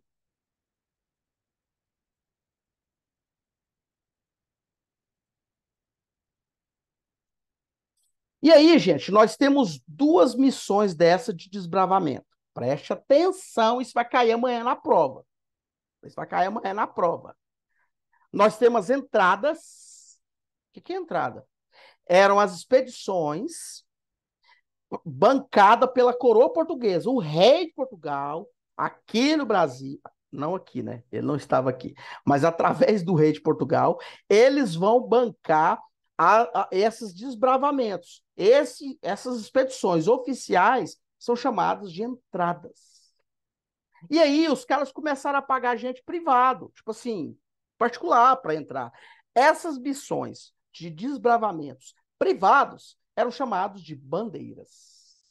Porque eles carregaram bandeiras, essa coisa toda. É daí, dessas entradas particulares, privadas, que surgem os famosos bandeirantes, certo? Então, nós temos as entradas e os bandeirantes. Mais à frente, talvez não caia na prova, mas se cair, vocês ficar atentos, tem a chamada também as moções. Que é isso, meu Deus? Moções. Moções eram essas bandeiras nos rios. Porque os caras não tinham não era só terra. Tinha rio também, né? O Brasil é um país é uma região de muito rio, né? Então, nós temos então as bandeiras financiadas pelo governo, pela coroa portuguesa. Nós temos as bandeiras financiadas como se fosse privado, né, particular, e tinha aqueles que iam, as bandeiras que iam pelos rios. Isso vai acontecer mais na região do Mato Grosso, né? Que tem mais rios. As moções. Acredito que moções não vai cair na prova. Então é importante ficar sobre entradas e bandeiras. Mas o que eram as bandeiras? Dessa bandeira vai surgir os bandeirantes. E aí as figuras históricas. E aí o famoso movimento das bandeiras. Chegou Pirenópolis. E é nesse movimento das bandeiras que vai sair São Paulo, vai passar por Minas e vai chegar aqui onde hoje é o estado de Goiás, e essa galera dos bandeirantes, gente, eles vão até o Mato Grosso, até Cuiabá. Detalhe, depois vocês olham nas pesquisas aí, dá o Google aí. Inclusive, a cidade de Cuiabá, o que tem a ver Cuiabá com Pirenópolis? Nesse ponto, nada, tem nada a ver. Mas por que eu estou citando Cuiabá? Porque a cidade de Cuiabá é desse momento do ciclo do ouro. Os caras foram até aquela região para procurar ouro. Olha só isso, certo? Então, esses movimentos das bandeiras, eles vão andar uma parte grande, vão sair da região de São Paulo, Minas, e vão entrar pelas capitanias de Goiás. E aí vai ser fundada a capitania de Goiás, vai ser fundada a capitania... e aí vai surgir outras capitanias, e sobretudo essa região aqui de Goiás. E aí nós temos 1682, Bartolomeu Bueno, o pai, vai ser o primeiro que vai vir aqui. E aí depois, alguns aninhos depois, 1722, Bartolomeu Bueno, filho, chamado também de Oanguera. Então, como assim? Da onde surge esse termo Oanguera? Olha só. Esses caras, eles chegaram em lugares, às vezes, que não tinha cidade, não tinha vilarejo estabelecido. E eles vão se deparar, na maioria das vezes, ou na minoria das vezes, com tribos indígenas, que vai estar no caminho dos caras. E eles vão ter que conversar, enfrentar, matar, fazer um monte de coisa. Às vezes conversar, às vezes matar, às vezes prender, enfim. E aí vai aparecer essa figura de Bartolomeu Bueno, o primeiro desbravador que virá para cá. Esse cara vai ter uma treta com os índios, aquela treta do fogo na água, ele vai colocar pingo, o povo vai achar que é água, e aí eles vão chamar o cara de Oanguera, que no nome indígena é o diabo do fogo, é uma coisa assim muito mística, né? E aí, então, existe dois Bartolomeu Bueno? Sim, o pai e o filho. Os dois são chamados de Anhanguera? Sim, o pai e o filho, certo? Eu preciso saber basicamente isso, só um pouco. Mas é importante saber que teve o pai e o filho. Não vai cair uma questão falando sobre isso. Mas se cair, fica atento que primeiro vem o pai, e quem vai estabelecer aqui nessa região de Goiás, aliás, o nome de Goiás é por conta de uma tribo indígena chamada de Goiáses, os Goiáses, por isso que essa capitania, essa província vai ser chamada de Goiás, certo? Ali, a criação da capitania de Goiás, a capital ela vira boa. E aí, gente, pergunta simbólica, alguém está perguntando, então quer dizer que Pirenópolis, e aí, gente, vão surgir os primeiros vilarejos, as primeiras cidades. Por que que isso vai se formar? Porque quando os caras estão aqui, eles vão ter que ter regiões para dormir, para morar, para se instalar. E aí vai começar a surgir os primeiros vilarejos. E aí vai surgir Vila Boa, aí vai surgir Pirenópolis. Então, Pirenópolis, a cidade de Pirenópolis, está completamente ligada ao ciclo do ouro. A cidade de Pirenópolis... Então, peraí. Então, podemos dizer que Pirenópolis foi fundada por conta do ciclo do ouro? Sim. Pirenópolis foi fundada a partir do ciclo do ouro. E esse nome, Pirenópolis, era por conta da cadeia de montanha, um pouco das montanhas que tinha aquela região de Pirenópolis. Quem foi em Pirenópolis sabe que a cidade é um pouco mais alta, né? E lá tem vários morros, certo? E eles se basearam na cadeia de montanha que tem lá na linda, maravilhosa França, na Europa, onde tem as famosas Serras dos Pirineus. Então, por isso o nome Pirenópolis, certo?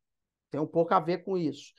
Então, o que nós podemos dizer, resumidamente dizendo aqui, é que da mesma forma, do mesmo modelo de criação, por conta do ciclo do ouro, a fundação da cidade de Goiás, nós temos a cidade de Pirenópolis, certo? Qual é o contexto? É o contexto do Brasil colônia, é o contexto do ciclo do ouro, que já era uma da terceira grande exploração do Brasil, depois que passou por pau-brasil, depois passou por cana-de-açúcar, chega no ouro. E depois, gente, depois é outra coisa. Não vai cair na prova. Depois vem o ciclo do café, e aí é o Brasil que nós temos hoje, certo?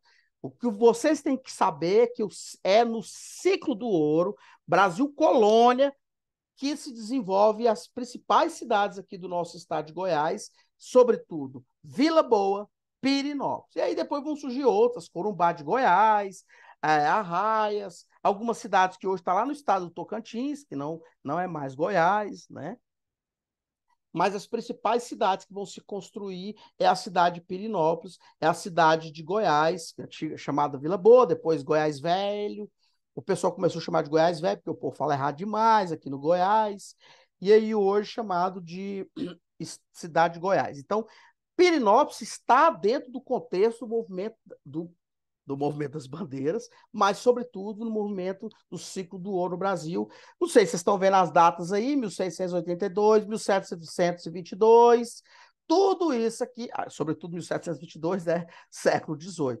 E aí nós temos aqui, a descoberta de ouro em Goiás, 1725, século XVIII. Certo? 1725.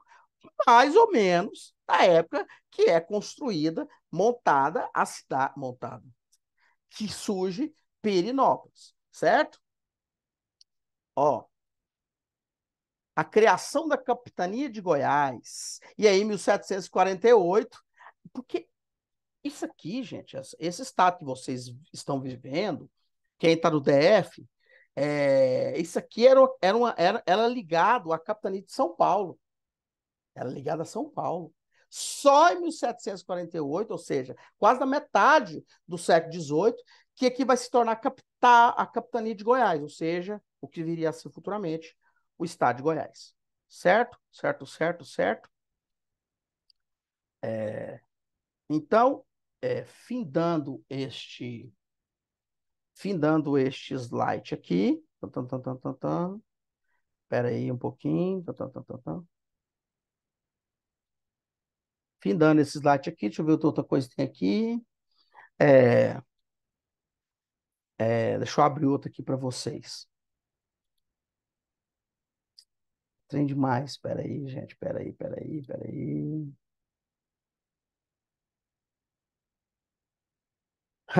Albert, pois é, podia estar. Te convido depois para tomar um café, Brígida. Deixa eu só compartilhar de novo a tela com vocês aqui. Compartilhando. Olha aí, o ciclo do ouro. Olha aí, meus queridos, minhas queridas. O ciclo do ouro no Brasil é em Goiás. É importante saber dessas questões aqui, A economia colonial, porque o Brasil era colônia, a exploração de Portugal, né? O papel dos bandeirantes, as entradas, as bandeiras e as monções, é o que eu já falei aqui, né?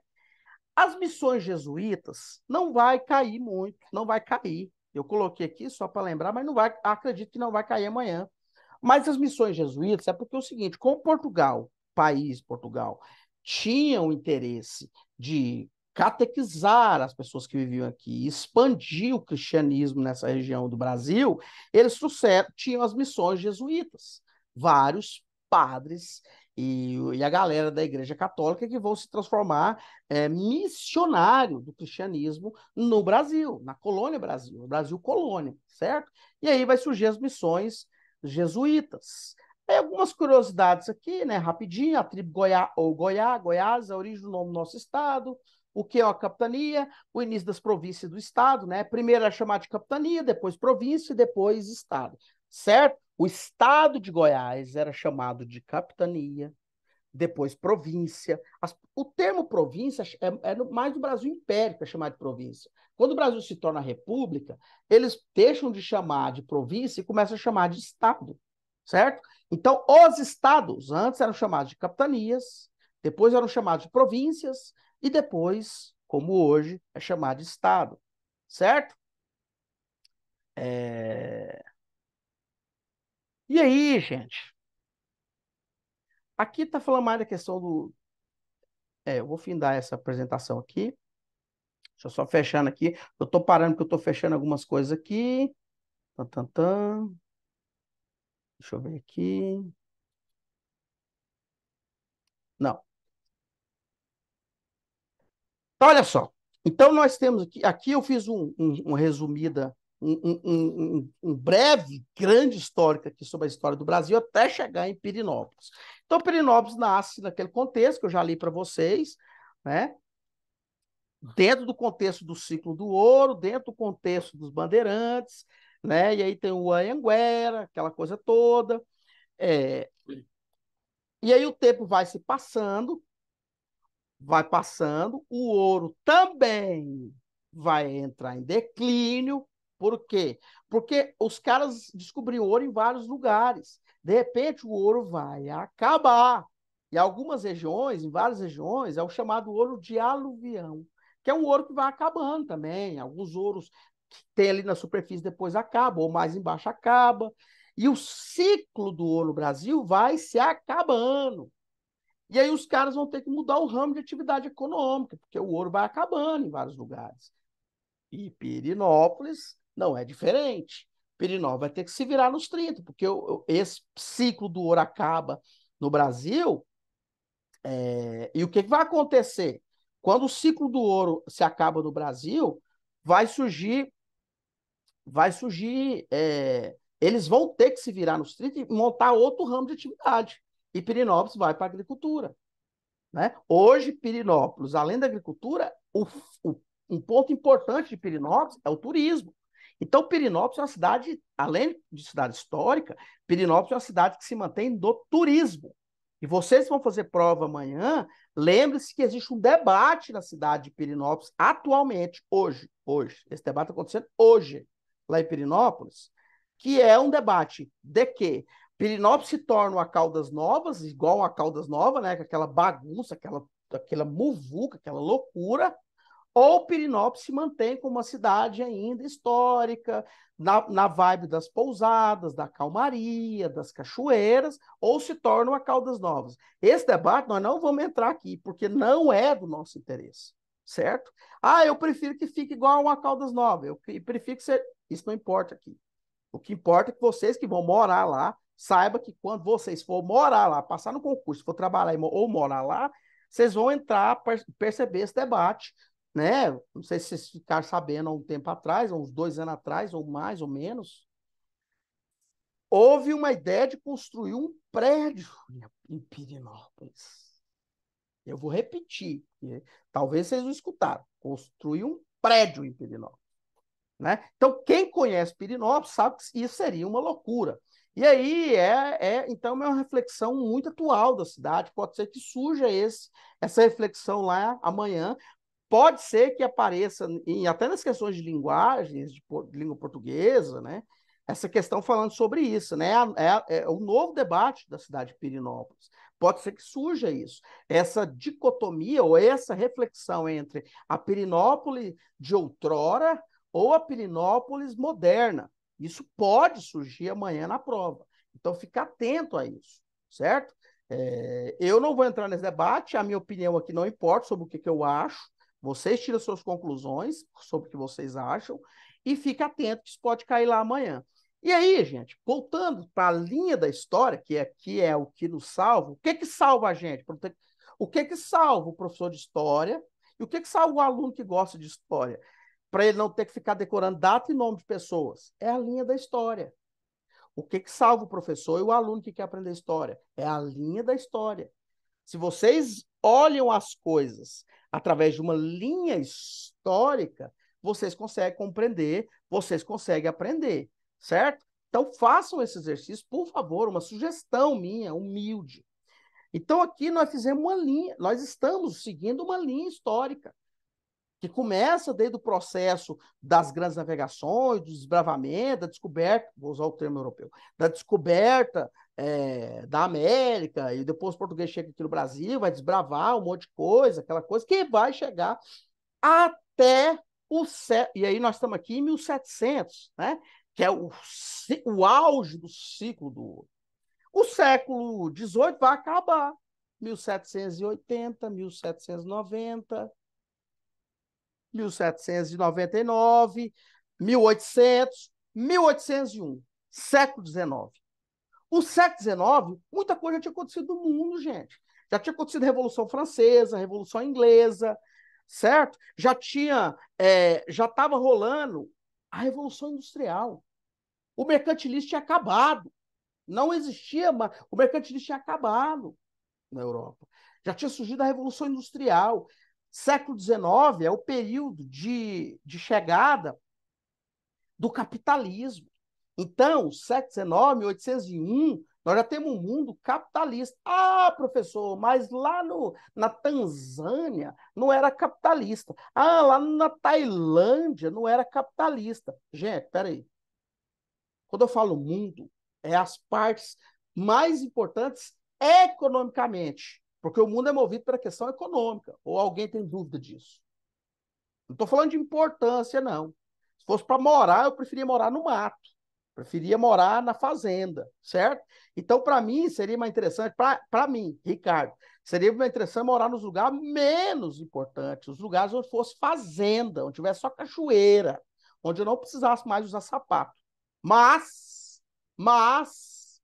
do ponto de vista econômico, do ponto de vista histórico, as regiões mais importantes do planeta, em 1801, início do século XIX, o sistema que regia o mundo ali era o sistema capitalista, trazido pela Revolução Industrial. E o que estava acontecendo na Europa em 1801? Napoleão Bonaparte. Era o Império Napoleônico. E Napoleão Bonaparte ameaçou a família portuguesa, invadiu várias partes da Europa, dominou um pedaço da Europa, invadiu Espanha e ameaçou invadir Portugal. Certo? Quando eles ameaçam invadir Portugal, a família portuguesa falou: vai, peraí, nós temos que ir embora para o Brasil. Véio. Não dá para a gente ficar aqui, o Dom Pedro, o Napoleão Bonaparte vai matar a gente. E aí, Brígida, Vanessa, Johnny, grande Johnny, que deve estar aqui agora, saiba de um detalhe. Lá no século XIX, meus caros e minhas caras, será que tem algum amigo meu aqui que eu não falei ainda, hein? Não sei, mas se tiver, depois a gente se fala. Mas deixa eu falar uma coisa aqui para vocês. Lá no século XIX, peraí, pausa. Hoje em dia, para você dominar um país, como você tem que fazer? É só lembrar do o ditador lá da Rússia, o Putin, que tem gente que chama ele de presidente. O Vladimir Putin. O Vladimir Putin está tentando dominar a Ucrânia, certo? Invadiu a Ucrânia. Isso há mais de um ano. Ele está tentando dominar pelas beiradas, não é? Pelas beiradas. Certo? Só que hoje nós estamos no século XXI. E lá no século XIX, para dominar era pelas beiradas? Não. No século XIX, para você dominar um país, você tinha que matar o rei. Era um símbolo. Para você dominar o país, você tinha que matar o rei, ou matar a rainha, ou o rei ou a rainha. Então, peraí. Se o Napoleão Bonaparte, lá no início do século XIX, ali, queria dominar Portugal, ele ia matar o rei. Então a família real teve que vazar, véio, fugir de lá. E aí vai vir para cá a famosa Rainha Louca, o filho dela, o Dom João VI, que depois viria a ser o rei, regente, né? Vai vir toda a família real para cá. E esses caras vão chegar aqui em 1808. Iniciozinho do século XIX. Quando a família real chega aqui no Rio de Janeiro, eles vão transformar o Rio de Janeiro, transformar muita coisa aqui que vai acontecer, e ali vai abrir espaço para depois o Dom João VI, a família real, voltar para Portugal, quando eles acabar com o poderio do Napoleão Bonaparte, mas o filho vai ficar. O príncipe regente Pedro I vai ficar. E aí o cara vai tomar gosto aqui, Em 1821, ele começa a pegar gosto. 1822, fevereiro de 1822, fevereiro de 1822, o Dom Pedro I, na época não era rei nem imperador, ele vai falar, velho, vou ficar. Então, em fevereiro vai ser o famoso dia do fico. Vai dar para a gente entrar nesse assunto aqui. Ali inicia o processo de independência, que 7 de setembro de 1822, o Brasil vai se tornar independente de Portugal. E é nesse contexto da vinda da família real, do Dom Pedro I, o filho que vai ficar aqui, de rompimento com Portugal, que acaba o período colonial e começa o Brasil Império. E aí o Brasil vai ser monarquia, certo? O Brasil entra por uma monarquia, o Brasil é independente, 1822, 1823, né? Lembrando que o 7 de setembro é só uma das datas do processo de independência, certo? Eu não vou entrar nesse assunto aqui, porque isso aqui não vai cair na prova amanhã, mas quem quiser essa reflexão a gente faz em outro momento. Mas, enfim, o Brasil vai se tornar monarquia. Essa monarquia vai durar até quando, gente? 1889. Faz as contas aí que eu não sei de matemática.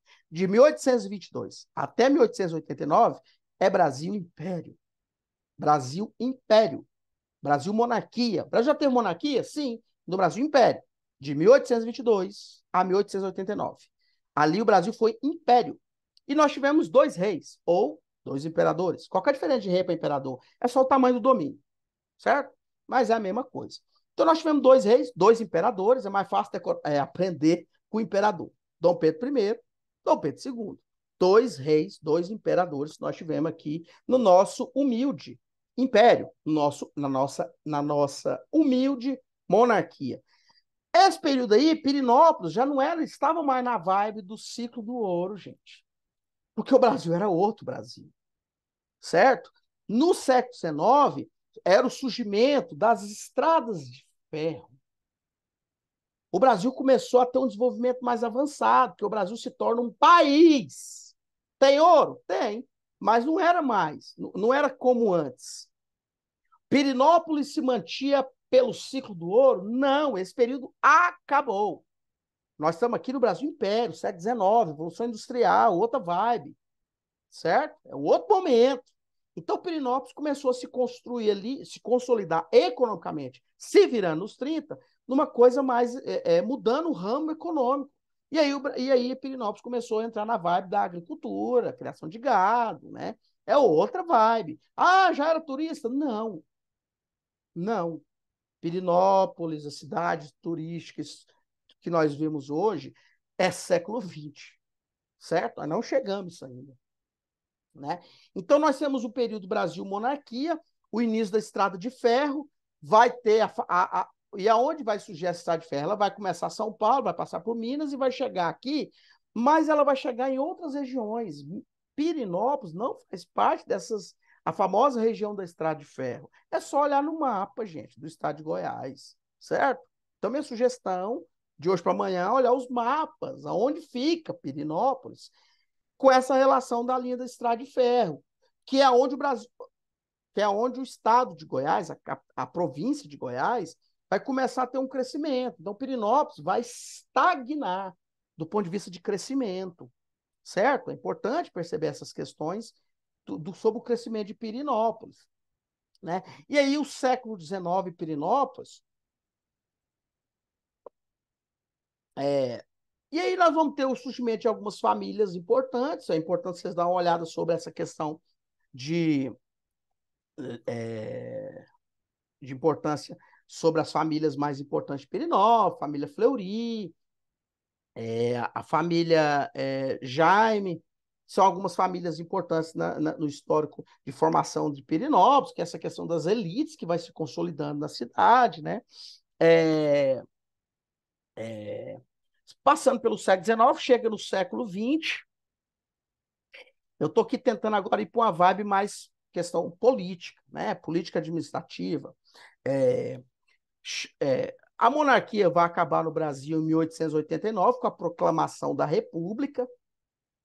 Em 1889 chega a proclamação da República, o Brasil se torna república, até hoje é república, né?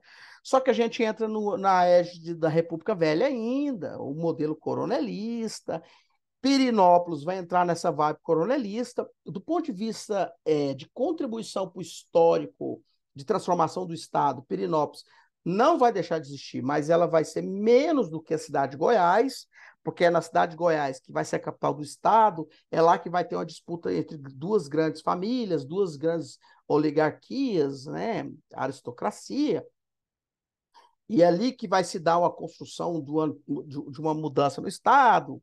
Enfim, Pirenópolis fica um pouco mais, não sem, na verdade, sem protagonismo. Pirenópolis vai ficar naquele período ali. E aí, deixa eu só ver uma coisa aqui. Eu queria mostrar um mapa para vocês aqui.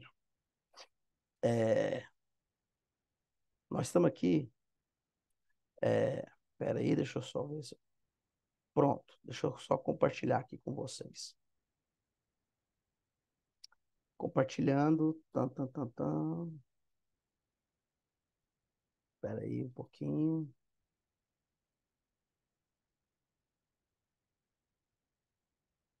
Gente, aqui nós temos aqui compartilhado para vocês o humilde, famoso e necessário mapa do estado de Goiás. Esse mapa que nós temos aqui, vocês sabem geografia muito bem, sabem que não é um mapa político. O que é um mapa político? Gente, peraí, outra coisa. Quando eu falo a palavra política, eu estou falando de política administrativa, certo? Eu não estou falando de política de partido. Porque a parte de partido da política é a parte, infelizmente, mais triste, que não vem ao caso, nós não vamos falar aqui, certo? Quando eu falo mapa político, são as divisões de territórios, as divisões de cidades, certo? Este que está aqui na tela de vocês não é um mapa político. Ele é um mapa físico. Mapa físico. E aí é geografia pura, né? Aqui é o mapa das bacias. Ah, peraí. O mapa das bacias hidrográficas. Como assim bacias hidrográficas? Quando fala de bacias hidrográficas, tem a ver com questões de rios. Aonde inicia um rio e aonde ele vai se desaguar. É muito importante. Vanessa, que está aqui, professora Vanessa, que passou no concurso, sabe a importância disso, porque nós falamos sobre as bacias, caiu uma questão no concurso público ano passado para professor do Estado, caiu uma questão lá sobre rios, e muita gente errou, certo? Muita gente errou. Qual a chance de cair sobre rios, sobre bacia hidrográfica amanhã? É grande, certo?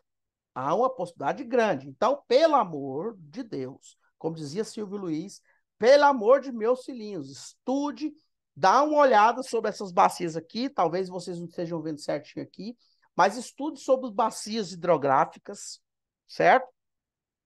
É muito importante, é muito significativa estudar sobre isso. E aí nós temos as principais aqui, né? Quando fala bacia, é um domínio de vários rios que vai desaguar num grande rio, né? Então nós temos a bacia do São Francisco. Lembrando que um dos pegas que eu já vi em vários concursos é que coloca a bacia do Rio do São Francisco aqui em Goiás e as pessoas erram. Falam, peraí, gente, São Francisco tá no Nordeste? Cuidado, cuidado. Tem um pedaço da bacia do São Francisco aqui no Goiás. Fica ligado, né? Aí nós temos a bacia do Tocantins, né? Bacia do Tocantins, está aí formada aí. Bacia do Araguaia, essa parece ser mais fácil, mas o povo tem que ter cuidado. E a bacia do Paranaíba. Lembrando que Pirenópolis está na bacia do Paranaíba. Então fica ligado, gente. Por isso que saber mapa é muito importante para fazer a prova amanhã, certo? Até para entender em qual contexto está. Ah, por que Pirenópolis não é em torno de Brasília? Porque está um pouco longe de Brasília, mas Pirenópolis é próximo da região de Brasília. Então, por isso que está aqui Pirenópolis, ó, mais ou menos. Ó. Então, um rio importante de Pirenópolis é Ponte. Fica ligado, certo? Uma cidade perto de Corumbá, de Pirenópolis, é Corumbá. Corumbá de Goiás, também cidade histórica, também cidade que se construiu no ciclo do ouro, perto de Pirenópolis. Eu arrisco a dizer, eu tenho que ver isso, mas é muito próximo. Eu acho que não dá menos de 30 quilômetros, a distância entre Corumbá e Pirinópolis. Próximo, né? E ali nós temos o Rio Corumbá, que faz parte da bacia do Paranaíba. Então fica ligado, gente. Sugestão minha para amanhã. Estudar, dar uma olhada sobre as bacias hidrográficas, os rios mais importantes nessa consolidação. E aí aproveita e olha o mapa onde Pirinópolis está, né? Finalizando aqui essas questões. Tem uma questão que está no edital, lá no edital de vocês, aí de Pirinópolis, para amanhã, para a prova de amanhã. Todos os cargos falam da questão política de 2018 até onde nós estamos hoje, né? Então é o seguinte, 2018 para cá, o estado de Goiás foi governado pelo Ronaldo Caiado, né? Pirinópolis entra nesse contexto aí. Pirinópolis, que antes do governo Caiado nós tivemos a gestão dos governos de Marconi e Perillo. Eu não quero saber se foi bom ou se é ruim, isso não importa para nós. Não importa para nós quem é bom, quem é melhor, quem é pior, isso não importa. O que importa é entender que antes dos governos Caiados, nós tivemos os governos de Marconi, que foi um governador, porque a esposa dele é de Pirinópolis, a Valéria Perillo, fica ligado nisso. A Valéria Perillo, que também tem Jaime no sobrenome, é lá de Pirinópolis. O Marconi, o governador Marconi, na sua gestão, foram várias gestões, mais de 3, teve uma participação até de morar, porque a família do Marconi se consolidou algumas terras ali, ele tem fazenda naquela região, então é importante ficar atento a isso. Pode ser que surja, apesar de ser antes de 2018, pode ser que surjam algumas questões falando sobre isso, que a família da Valéria Perillo morava naquela região, a família Jaime, né? Então, do ponto de vista político, ele deu uma força, estrategicamente falando, a política tem isso, não só ele, mas todos os políticos aqui do Brasil faz isso, deu mais visibilidade para Pirinópolis. Então, Pirinópolis teve muita visibilidade nas gestões do governo Marconi por conta disso, né? Tanto assim como depois Goiás, porque Goiás foi, nessas gestões do governo Marconi, foi transformada, não pelo Marconi, mas até também pelo reconhecimento do trabalho dele, do que foi feito de investimento na cidade, até pelo IFAM, aí tem investimento do governo federal, a cidade de Goiás se transforma em patrimônio mundial, né? E aí há um olhar, um olhar mais aprofundado para essas cidades históricas.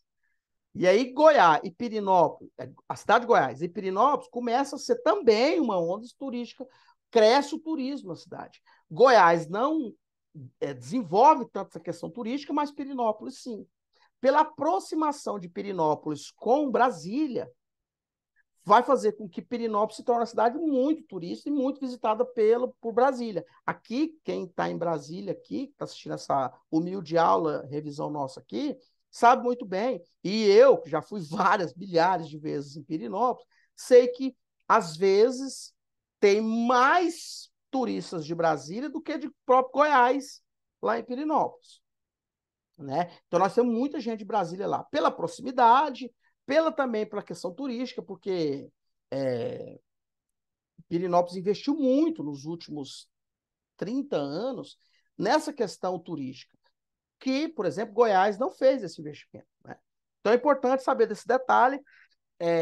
O festival mais importante, do ponto de vista criado pelo governo na cidade de Pirinópolis, é o Canto da Primavera, é uma criação do governo, né? Acontecia sempre em setembro, esse ano parece que... Esse ano vai ser em setembro, né? Vai ter o Canto da Primavera esse ano, se eu não me engano é 22, 23 de setembro, uma coisa assim, eu acho, no próximo mês. É um festival que acontece há mais de 10 anos, teve uma pausa por conta da pandemia, troca de governo, mas é um grande festival que acontece lá em Pirinópolis, o Canto da Primavera. Como que é o nome do festival? Canto da Primavera. O Canta Primavera é um grande festival que acontece lá. Ele é criado pelo governo do estado de Goiás, e ao longo desses vários anos sempre teve lá. Ele acontece mais ou menos, normalmente, uns 4 dias ou 3 dias, e é um momento de atrações musicais, é uma ideia de fazer florescer o turismo e, principalmente, mostrar os encantos da cidade de Pirenópolis para o Brasil e para o planeta todo, né? Então, o Canta Primavera é um grande evento. Agora, qual é o grande evento cultural de Pirenópolis? Vou perguntar de novo. O grande evento cultural de Pirenópolis, e aí não é promovido e criado pelo governo do estado, é uma criação da cidade. É um evento histórico de Pirenópolis, as cavalhadas. As cavalhadas. Para quem é do DF, para quem está chegando agora no estado de Goiás, para quem está em outro lugar do planeta, o que é cavalhadas? Cavalhadas é uma cerimônia, hoje é muito turística e festiva, né? É uma cerimônia turística e festiva, sobretudo festiva, mas é uma cerimônia religiosa também, que se tornou festiva, se tornou turística, mas é uma cerimônia religiosa que simboliza a disputa que vem lá da Europa, que é a disputa entre mouros e cristãos. Quem são os mouros? Os mouros são os árabes. Ó, voltando à história, o que nós temos? Lá atrás, na época, no finalzinho da Idade Média, onde houve a invasão dos árabes na região dos cristãos, houve uma disputa entre cristãos e árabes. Os árabes chamados de mouros. Essa tradição dos cristãos vencer os árabes, vencer os mouros, foi trazida para cá, porque nós temos origem europeia. E as cidades mais históricas e mais antigas aqui do estado mantiveram essa tradição de fazer essa celebração, que antes era religiosa, virou festiva, hoje é turística, que são as cavalhadas. Essa disputa entre cristãos e mouros é feita, simbolizada feita a cavalo. Né? E aí os caras se vestem de uma cor, são de cavalo são os cristãos, de roupa dos cavaleiros e os cavalos, e outra cor são os mouros, os cavaleiros e os cavalos. E esses caras vão fazer tipo uma cerimônia, eles não vão se degladiar, certo? Não é uma briga, certo? Isso para trás. Só que os caras vão fazer vai simbolizar essa disputa, que no final os cristãos ganham, né? Mostrando a força do cristianismo, tal. E isso passa de geração de pai para filho, né? Só tem cavalhada em Pirenópolis? Não. Várias cidades no estado de Goiás têm cavalhada. Nós temos cavalhadas em Ouro Verde, em Jaraguá, que é muito famosa, cavalhada de Jaraguá, muito famosa, cavalhada de Ouro Verde, cavalhada de Hidrolina, e tem várias cavalhadas pelo estado da fora. Mas a cavalhada mais famosa do estado de Goiás é as cavalhadas de Pirenópolis, certo? Fica ligado, que isso pode cair amanhã nessa questão de tratar Pirenópolis como cultura, questão cultural, né? É uma festa da cidade, é uma tradição histórica, só que se transformou por conta da festa, das pessoas querer conhecer, numa questão histórica. Era uma celebração religiosa que se transformou numa celebração festiva e que hoje, além de histórica, ela é turística, né? Aliás, sugestão, para quem não conhece, vá, é maravilhoso, é lindo, e aí você aproveita e conhece a cidade que vocês vão trabalhar e morar, certo?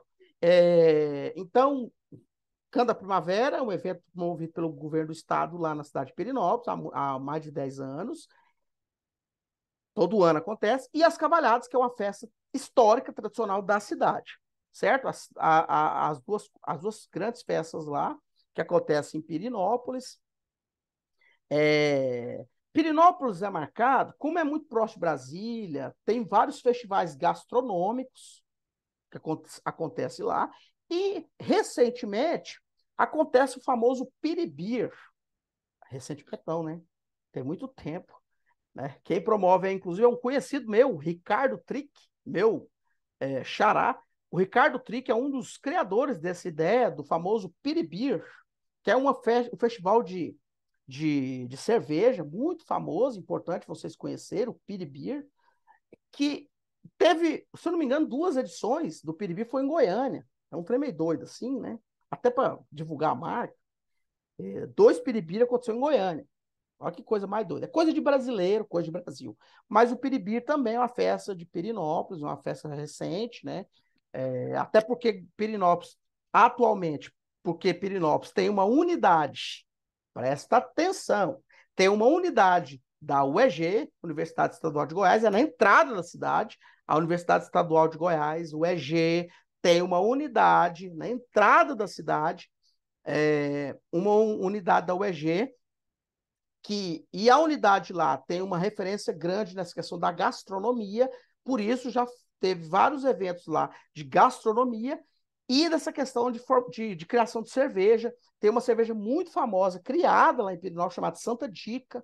Para quem gosta dessa prática de tomar cerveja artesanal, a famosa cerveja da região é Santa Dica. Santa Dica não vem ao caso aqui, que é uma história de outro movimento messiânico que vai acontecer no Brasil, a Santa Dica. Eu acho que isso não vai cair na prova, então não vou entrar nesse aspecto. Mas a cerveja famosa que tem lá é Santa Dica. E tem outra cerveja que eu não me recordo, mas a mais famosa é essa. Pirinópolis também é uma cidade que ficou famosa no estado de Goiás por essa questão da culinária, dos eventos gastronômicos, da música, cultural, histórica. Então, é isso. Nós estamos aqui chegando às 7 horas, estamos completando quase 2 horas de aula de reflexão. Então, é isso. Vamos despedindo aqui. Eu quero, mais uma vez aqui, agradecer todas e todos que estão aqui desde o começo. Desculpe se eu não falei tudo, mas porque o nosso tempo é curto e essa aula revisão aqui foi montada depois do almoço de ontem para cá, né? E nós sabemos os nossos grandes afazeres de professores.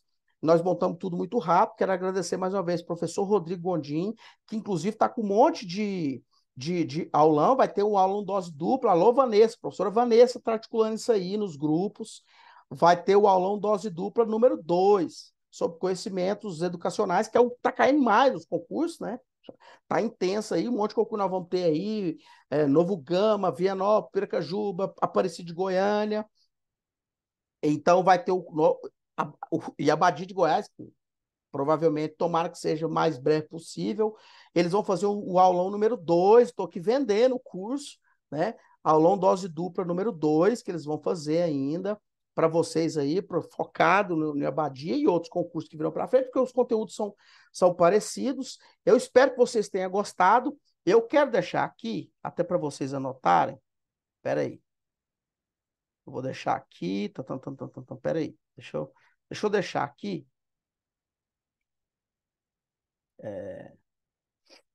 Espera aí só um pouquinho. Deixa eu compartilhar aqui com vocês.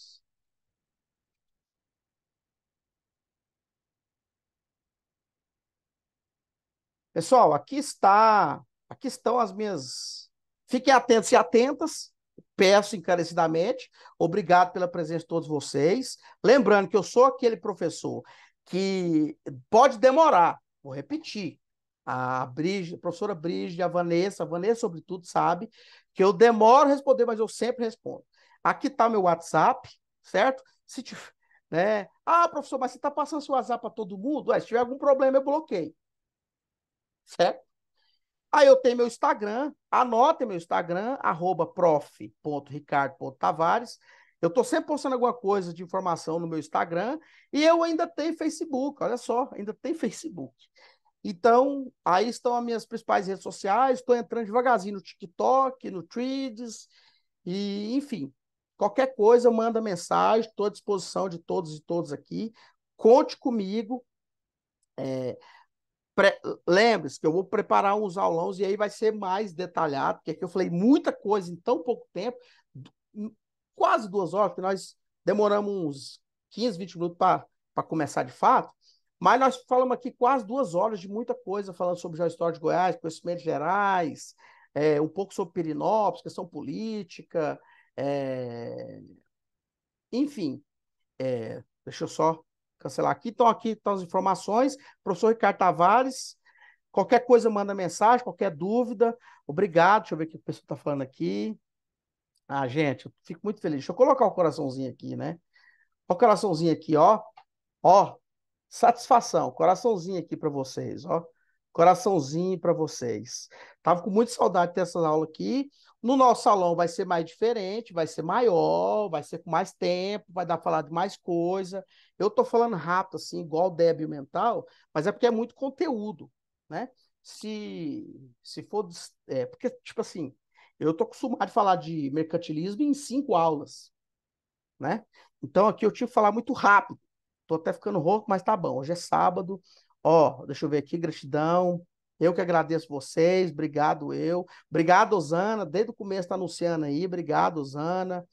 Eu também sempre viajo do tempo, eu sou apaixonado em história. Obrigado, Keila. As próximas aulas, a Vanessa, professora Vanessa, cola na Vanessa que ela vai divulgar as coisas para vocês aí. Cola na professora Vanessa também. A Brígida também, obrigado, Brígida, por ter divulgado. Você ajudou muita gente a participar também, maravilhoso.